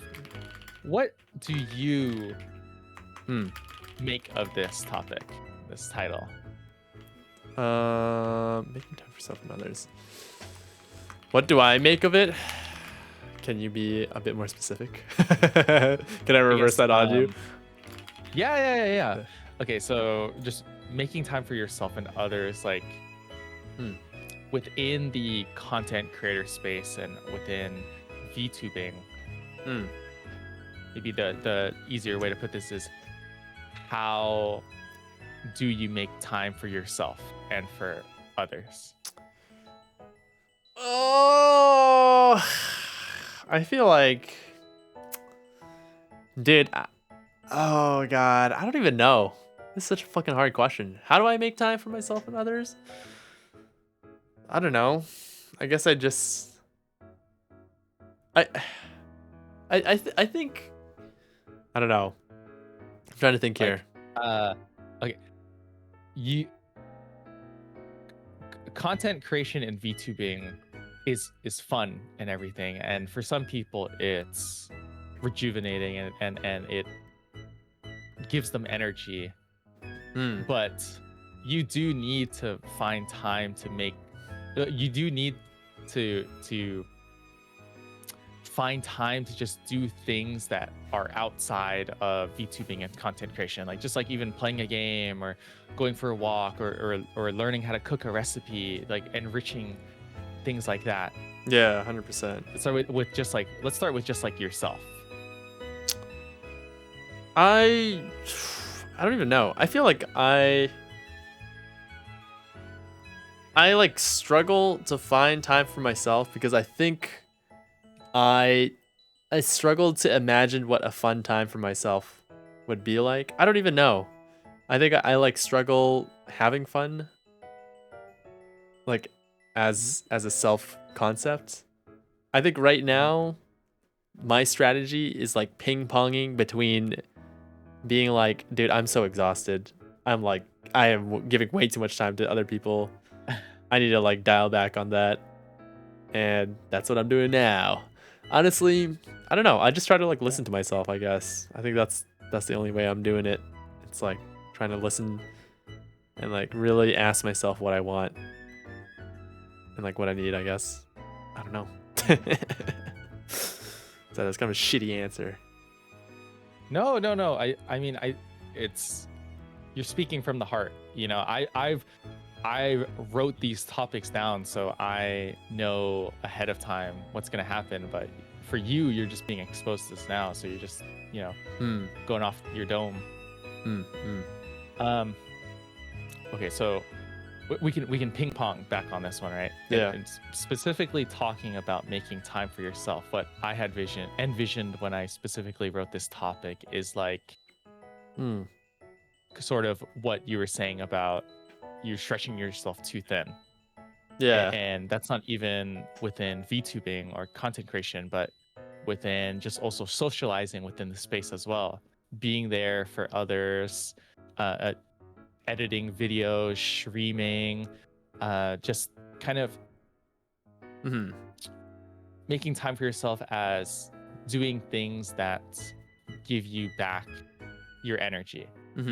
Playing like games by yourself, just being offline in VC with other Discord, with other people on Discord. Just chilling out, whatever. And this doesn't actually I want to extend this as well to not even just things within the VTubing space and content creation space and online, but also just things within offline and within your IRL. I think it's really hard to make time for yourself when You have so much going on in your life, and then on top of that, you want to stream 2 to 3 times a week. You want to have a video edited every week. You want to do like some shorts every once in a while. Yeah. It's important to find just time to do things outside of content, things that relax you, things that bring you joy. And Mhm. I mean, not to say that this doesn't bring me joy and everything, but it is work. It is Yeah. tiring. Yeah. I agree. And it's just on top of everything that has to do with life, on taking care of yourself, feeding yourself, cleaning, Hmm. working, sleeping, and then add on top of that VTubing. Yeah. When do you get a moment to just sit and just be doing nothing and just lay on the couch and not have to worry about what's next? Mm. Yeah, for sure. I feel like my solution would be doing less. Doing less of everything. But I don't know. What's like your way you keep this on track? Shoot, I have the opposite mindset, and I can't particularly say which one is better or which one is worse, because for me, like I know I could be doing less, but for me there are just some things that like I don't want to be doing less, or I shouldn't be doing less. Like Right. There are some things that are just stuck. Like it should be that I sleep 8 hours and I should work 8 hours. But things that are more flexible, like I should exercise twice a week. I should clean the house or do the laundry or just like things that aren't necessarily rigid, but also aren't. Fuck, I'm like struggling to find the right words. I think I get what you mean. That are. Yeah. I appreciate that. That like aren't totally like non-compromisable. Yeah, like I don't want to compromise on them for sure. And it's like if I'm doing less, it's like okay, then I just like don't exercise. Like yeah, I can do that, but I don't want to really, and I don't really think that's the right idea. And so for me, I lean towards like the opposite direction of like it's not doing less, but finding the energy to do more, which is probably the reason why I'm so prone to burning out so often. Yeah, I think that makes sense. Have you thought about like maybe I don't even know, like if you like zoom out like your slices of time, like instead of thinking about like exercising, what is it, like 3 times a week, like doing like exercising 3 times in the first week and then once in the week after that and then 3, and then like maintaining a friendship with this person is like actually a once per month thing. I don't know, like being even more like detailed or like scrupulous with, I don't know, that's kind of complicated though. I have, and Hugh Bun was saying that schedules are OP. You know that like I don't know if I've been raving about my fucking checklist app. I forget how often I've been talking about. Do you know about that? Have I told you about that? I don't think you have. No. Okay, shoot. Yeah, I've been going crazy on this like checklist app. Did I tell you the story about like how my company uses like a ticketing system? And I was just thinking to myself, like, why don't I use a ticketing system for my own brain? Because this makes sense to me. I didn't think about that. Remember that? Do you have like a Jira? I do remember you saying that. I have like a personal Jira essentially. That's sick. Right? It's like, okay, the tickets come in, and the tickets come in for myself, and like what are like the problems, and it's like, oh, it's like things I need to do exercise, or I need to go return this thing to Best Buy, or I need to go get the car washed, or I need to drop some stuff off at the storage facility. So, like I have like those are like my tickets, and then I have like them in like priority levels. Oh, that's pretty good. Has that worked out for you? It's yeah. It's really good. The Holy. hardest part is putting the tickets in. Yeah. But makes doing the sense. actual tickets is pretty easy. Yeah, I think I've started to become better and more aware of like how like kind of hack my own mind. Where it's like I saw this ticketing system, I was like, holy shit, this works for me. I know it. That's pretty I'm sick. like that kind of guy. It's really nice. I need to get better about putting the actual tickets in for problem tasks that I need to do. But I kind of operate on a similar thing. Go ahead.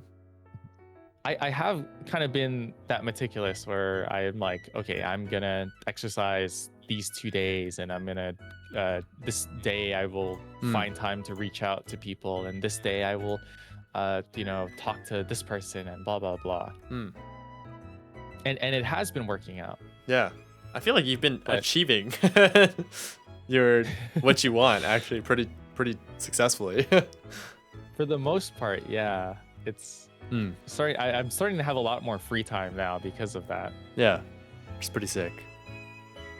Also, that's very nice of you to say, Kimi. That's sick. Yeah, thank you, Kimi. Maybe that's the solution.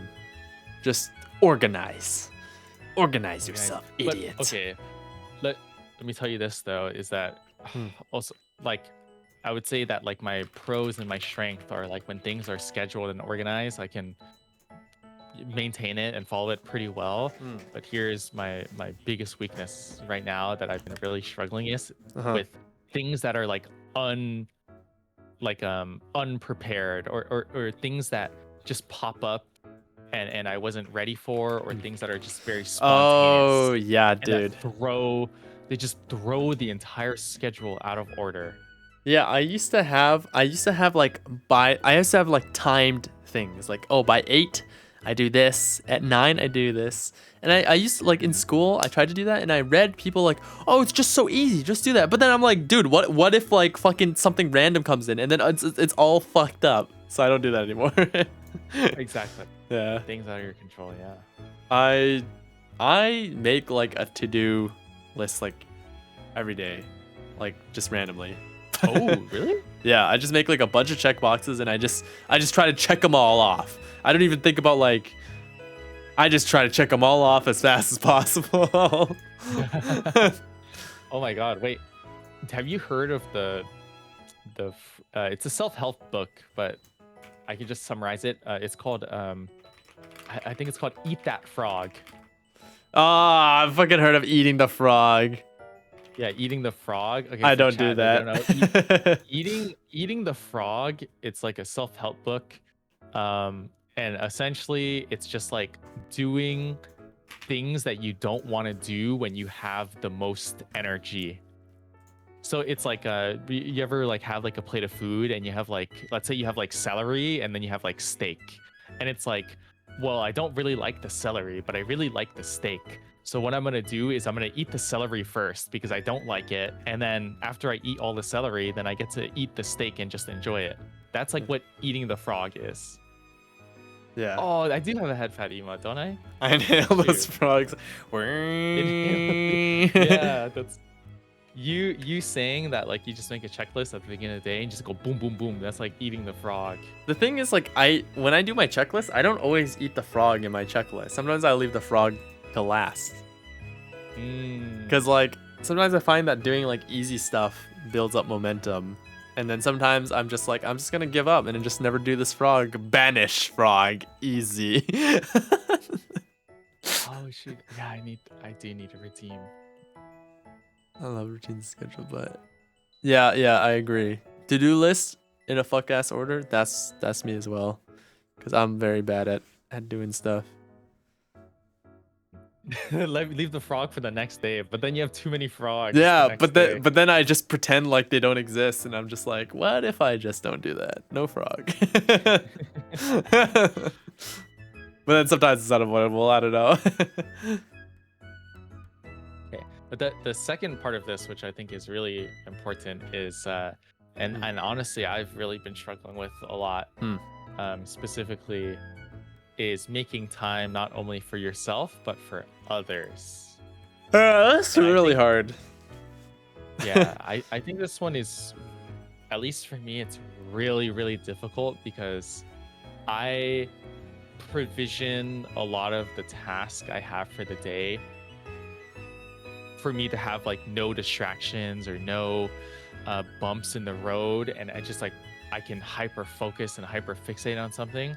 But it's when something like I have to deal with it like in the middle of, or I have to give half of my attention, I struggle with. And Yep. And friends are I one feel like, such thing. yeah, Kappa. and I feel like friends are really the biggest thing. But the thing is I want to make time for them. I want to be there. I want to respond to messages in a timely manner. I want to reach out to people frequently, and I want Yeah. to I want people to know that like I am available and will make time for them. But it's just like so hard again It is because it's just like really all hard. adult relationships, man. It's really hard. I feel like This is like oh, go ahead.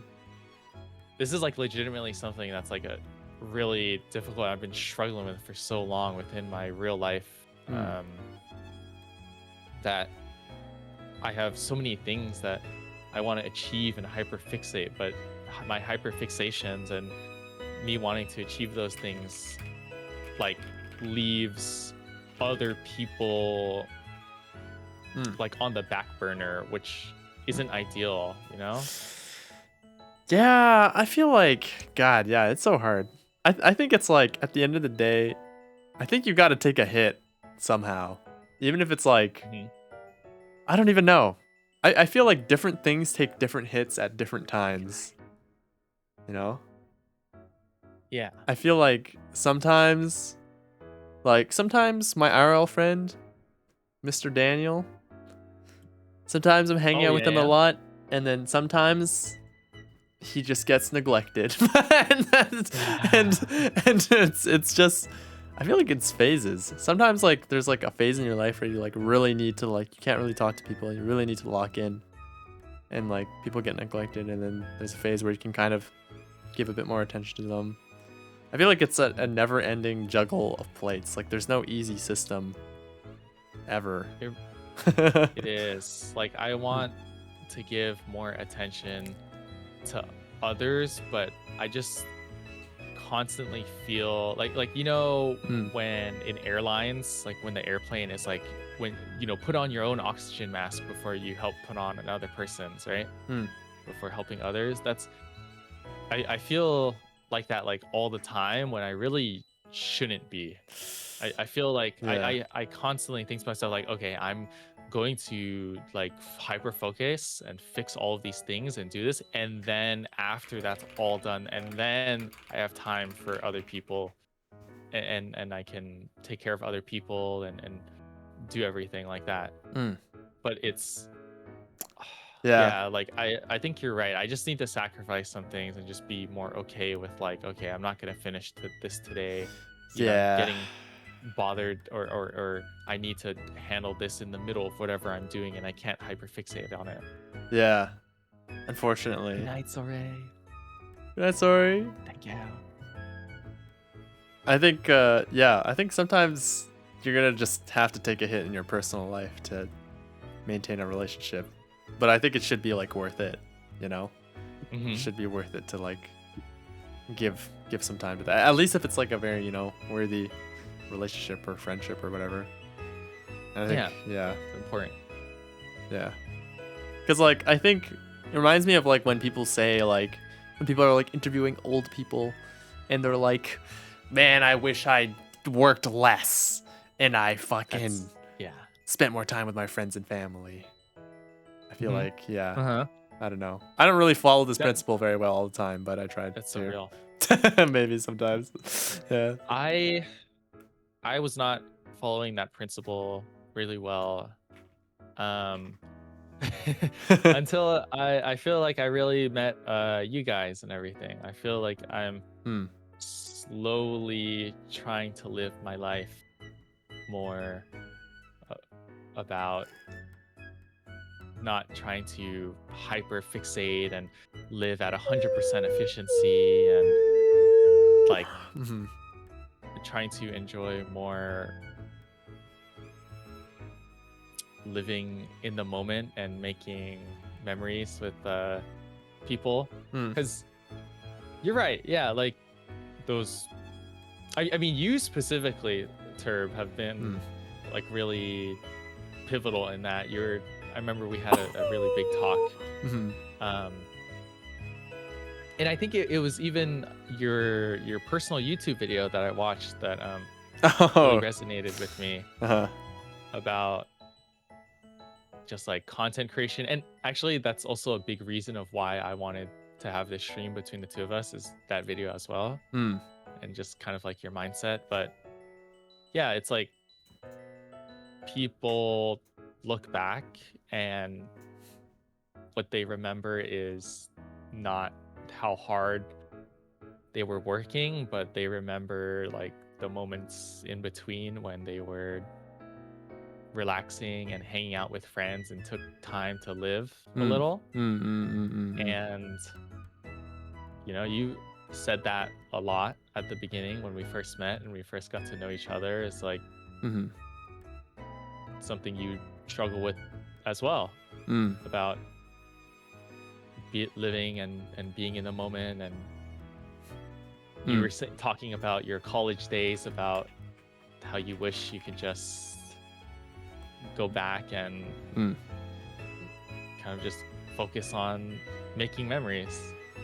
You gonna make me cry! Oh.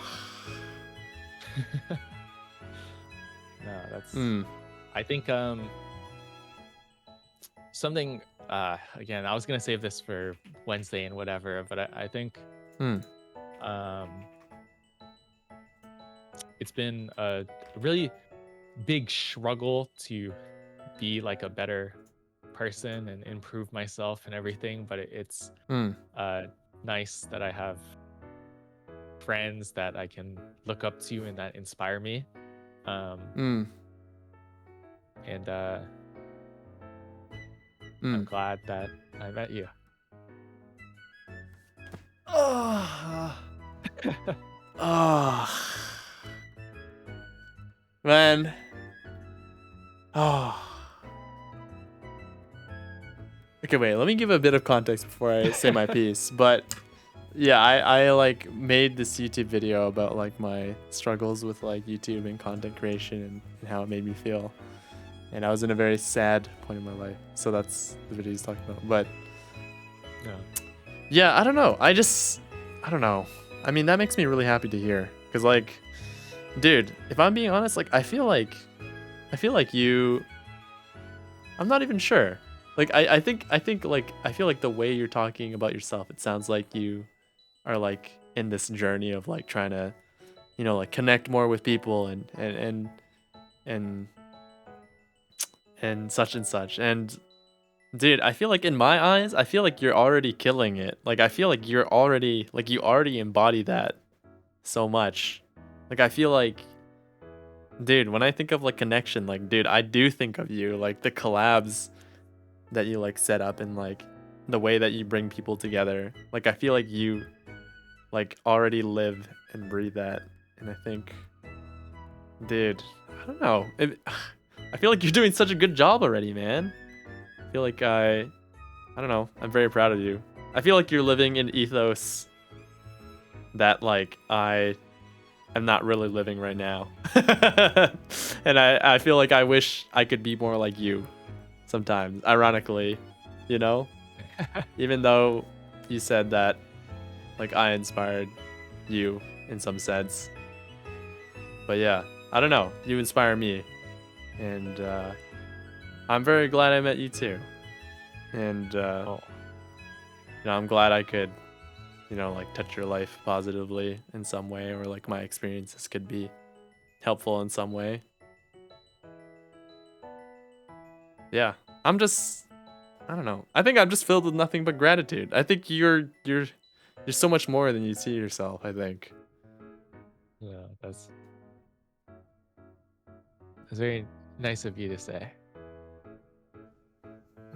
Yeah, That means a lot. Like, of course, man.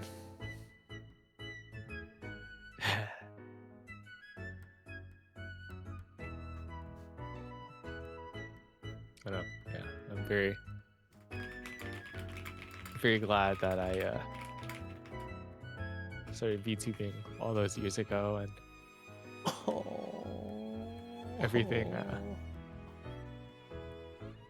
led up to meeting everyone.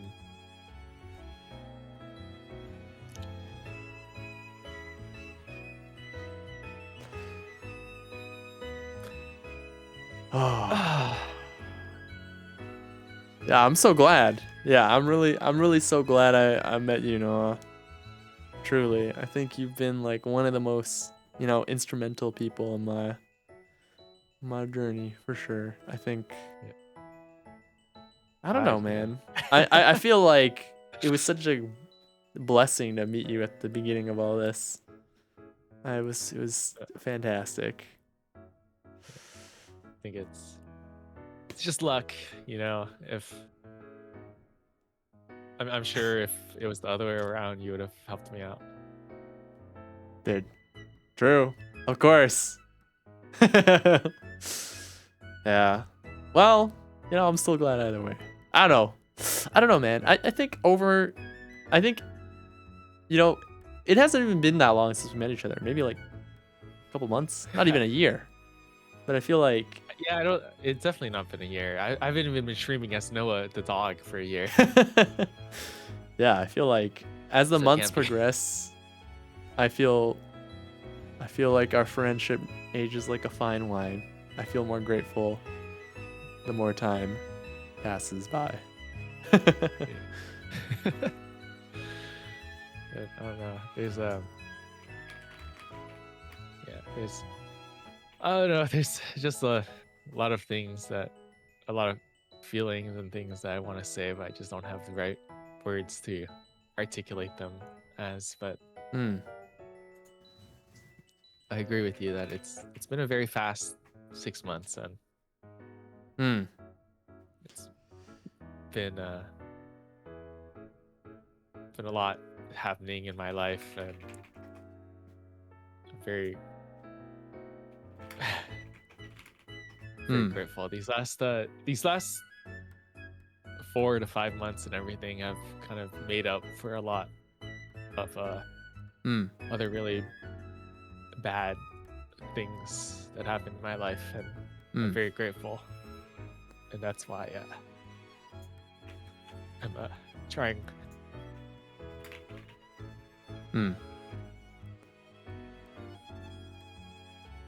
Yeah, dude, I know that's oh, you're good, that's why man. I feel like I'm trying like extra hard to maintain it.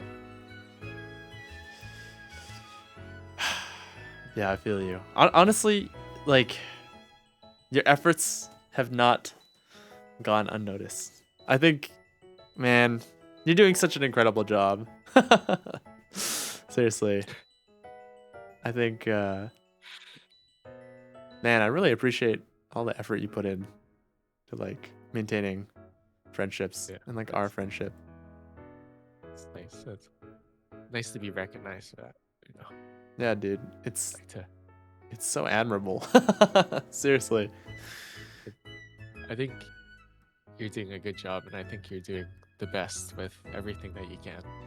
Thank you, man. And I think like what you're saying to me, I think you're too harsh on yourself. I think you need to chill. Yeah, maybe you're right. I should be a little kinder to myself. Yeah. Because you're kind of like the linchpin. You kind of brought everybody all together. You're kind of like I very often kind of see you as like the glue that kind of holds all of us together. And And I think without you, I don't like. I mean, sure, like I'm taking like the extra steps, but I think I really dedicate a lot of the first steps to you. Kind of like that shit. My Welcome to saying Kokoro. My Kokoro. Yeah.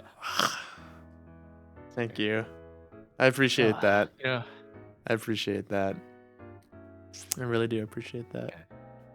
That's enough crying. That's already too emotionally overwhelmed. That was good. It was good. I love the crying. I wish, I don't know. Even though I'm not really crying, I hope you know that like I am really touched, and you really do mean a lot to me, and everything you're doing, I feel like I'm so proud of you as like a human being, like not just only as a friend. I don't know, and our friendship and everything. I don't know. That's a lot. Yeah. You don't. It means a lot because I told Tay as well. I don't really have a lot of good positive male role models, or positive female role models for that fact. But that's a separate story. So it's just nice to have like my seniors recognize me and say I'm doing all right. Fuck yeah, dude. Hey, I'm so glad I could be that for you, a little bit. Yeah, a lot of unresolved daddy and mommy issues, Don't stream worry. Same here. in the darkness. Yeah. I feel you, man. Dude. Okay. Wow, dude. It's been a long stream. Has been a long It's been stream. about 5 hours 30 minutes. Yeah. Okay. Shall we wrap this up? How do you feel? Yeah. I feel good. I mean, I'm just gonna head to bed and get ready for work the next day. Oh yeah. Oh yeah, there's work. I'm gonna eat nachos. Nachos. Fucking devour that shit. Yeah, I will. Okay. Shoot, but I don't know. I guess we kind of close out with some words and stuff like that. I got quite the fucking paragraph and whatever, and I'm gonna try to get through this without tearing up again. Okay. But fuck, dude. I'm thinking about it. I'm tearing up. Fuck. Wait, I'm gonna wait for the ad. Wait. Okay. I got 30. Thank you, Muddy. Thank you. Sheesh. Ooh. Okay. I don't know if you can hear the sniffles and everything, or if that's like audio, Discord. I could hear it. Sound good. Boom. Oh my god, chat. Wasn't this an amazing emotional stream? Did you guys not learn a lot? Wow. Oh my god, amazing. Let's give a big round of applause for Turbarino and Noah the dog for such an entertaining stream. True. Big applause for Noah, especially. Oh my god. For setting this up. Thank you for inviting me. Yeah, of course, dude. You're the first person I thought of when I wanted to do this type of stream. Damn, And you're I'm the only honored. person I thought of. I don't think anybody else would have fit this. I'm honored. Yeah. I'm honored. Let me rub my hands together so deviously. My god, my tracking's not the best. But let me give a special thanks to viewers like you. Thank you guys. Thank chat. Thank you guys so much for being a part of the stream. Thank you guys for giving us all of your positive energy and your positive support, and for being watching just two fuckos geek out and cry and be emotional and shit. True. I very much do appreciate it. Two dudes trying to role play as anime e-boys. True. PBS mention? Good. Yeah, PBS. I love PBS, dude. And special thanks to viewers like you. Oh, what the hell? Thank you. Oh, I guess you didn't watch enough PBS. Nope. I didn't even know what PBS was. I echo the same sentiment. But Hmm. I specifically, I pass this on to you as well. Hmm. But I specifically, again, wanted to thank all of the new people that followed from Turb Stream, from Chibi Stream, just also followed in from just walking in through the fucking front door.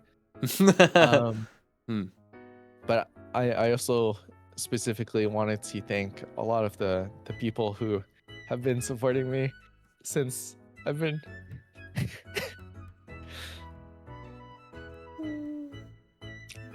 fuck. Sorry.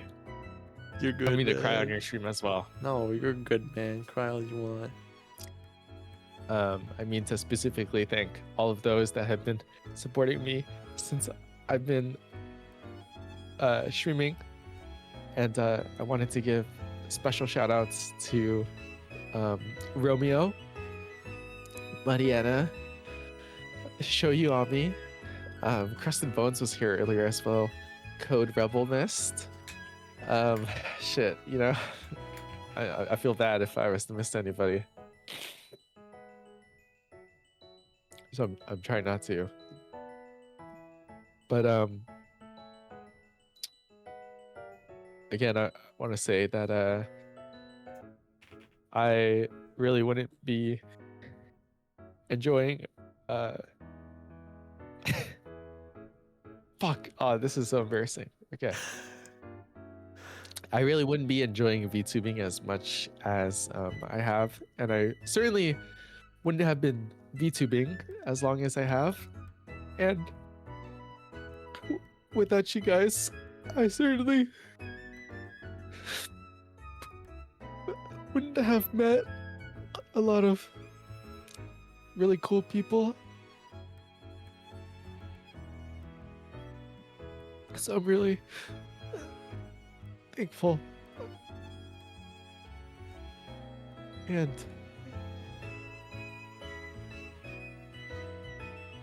I'm really glad that you guys have stuck it out with me for as long as you guys have.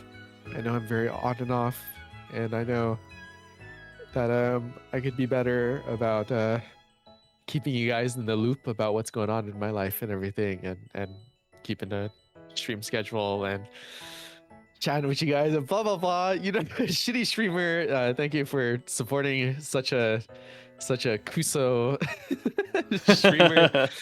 But I want you guys to know that your guys' support really hits me right here in the Kokoro. So I appreciate that. And we'll shoot the shit, and I'll yell at you guys, and you guys will troll me and make fun of me, and I'll do the same shit back to you guys, and I love that. So I don't know. Sorry, Tara. I just want to thank my people. No, you're good. Yeah, Take as much time as you want, man. Yeah, I mean, I don't know. Just no, sorry. oh no, I was just gonna say, like, I think it's so special, the connection you have with you and your viewers. I think it's incredible. I think that's like the best thing you could ask for from VTubing and streaming, bro. That's the best thing you could ask for. I think it I don't know. I think it speaks a lot about you. I don't know, You're able to maintain this connection with these people. I think you've done an incredible job.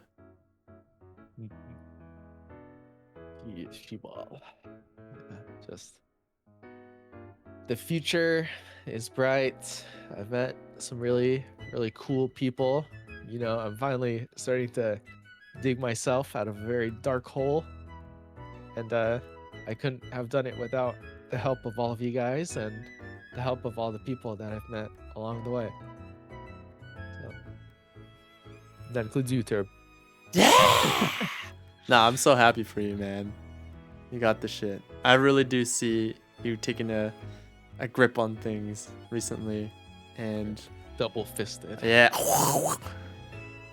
Dude, you have got this shit, man. I really believe in you. You're doing it. You're doing it already. I hope that you continue VTubing everything, and I hope that you can say the same in a year or so from now. I think you're very harsh on yourself, and you know, friends don't let friends talk bad about themselves. I hope so too. I think I appreciate it. I really, really do appreciate it. I think I feel the same way. I feel like my lifeless body is propped up by you guys.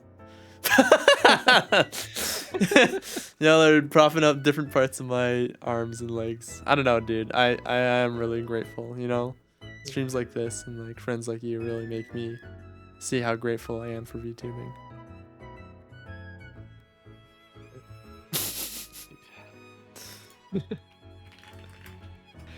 Yeah, I think sheesh. Oh, dude. Yeah. Did you have any words you wanted to say your chat or anything like that? Yeah, I mean, I would just echo the same sentiment. I don't know. I'm I think your community is really cool.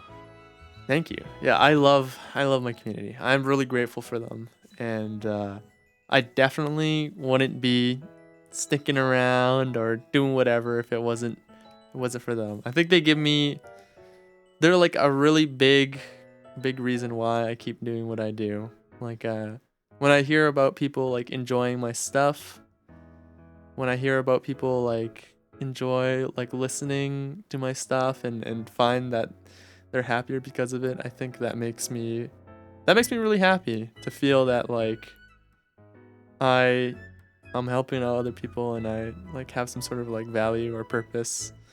I think that gives me the strength to keep going for sure. So, W community, I really appreciate you guys.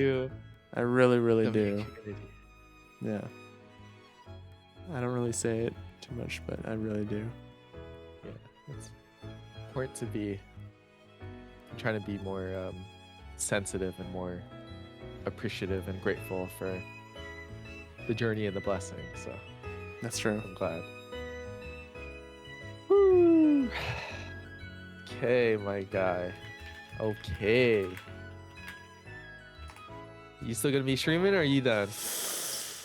I think I'll also wrap it up with you because I think I don't want to burn myself out because I got something on Tuesday, Thursday too.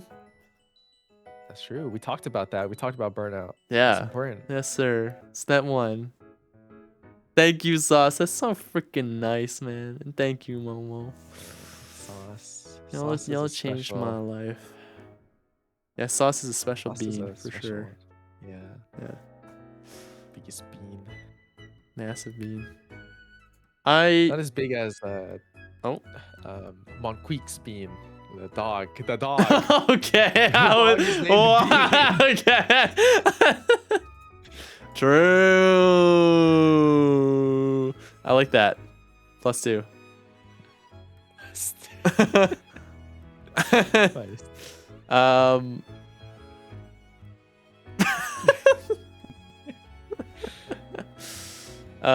Yeah, honestly, I don't even feel like rating. I apologize. I don't even have the energy. I don't know if you want to raid somebody. I don't know. Do you want to raid somebody? Shoot. It'd be a waste not to. I'm sure everybody's gonna go to sleep though. But it would be a waste not to. You think so? Oh my god. Let's see. Okay, actually. Fuck, dude. Yeah, there's some. I got some people. Let me see. Okay, we can do right here. I'll send you their VTube or sorry, not their VTube, their Twitch. Okay. Okay, so actually this person that we're gonna raid is It all circles back, guys. It's actually I don't even know if this person knows that I rebranded and everything. Mm. But this person, Melodia, is one of the first people that I actually met VTubing as Shimamo. And they had a community Discord for other VTubers. And this is actually where I met a lot of other VTuber people. And I kind of found my voice after having met these people. So, so it all circles back. It actually does all circle back.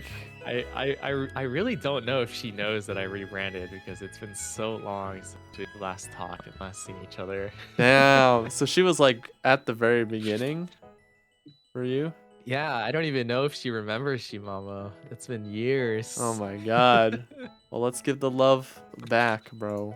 Let's give it back. Oh my god, surprise Should we raid. bet channel points? How We about bet channel points on it? Oh my god. I'd be so embarrassed if I don't know which one would be more embarrassing for me, if she does know that I rebranded or she doesn't. What's the double raid message? I don't know. Yeah, shoot, you combine. double raid message? I don't know. I was like a guy. I mean, Shimamont, the dog to birds coming through. I like that. Because Okay, I love the ones that are forced and cringed. No I don't offense. I don't understand the Shimamont the dog. What is Shimamont? Don't question it. Don't question it. Thanks, Sugar Shimamont, Bee. the Good dog to birds coming through. Dude, I like that. Oh my god. Oh my god. It's What emote is that? it's huge. Thank you, Juan. Bobby Juan's actually Rage. Bobby Sugar Bee. Rage. Please take her. Bobby Rage. Okay. I'm just repeating what you're saying. What does that mean? Oh, it's Baby Rage. Said it in a really fucked up way. Bobby Rage. Bobby Rage. Thank you guys so much for being a part of the stream. Thank you. I Alright. really appreciate you guys hanging out. Thank you Bye. all. I echo the same. And please give love to Noah. Incredible guy. Alright, bye. Still live, you're still live, you're still Oh, live, yeah, you're yeah, I'm ready still now. hot, I'm you're ready still now. I'm ready now. I didn't You're raid. still hot. You're still hot. Yeah.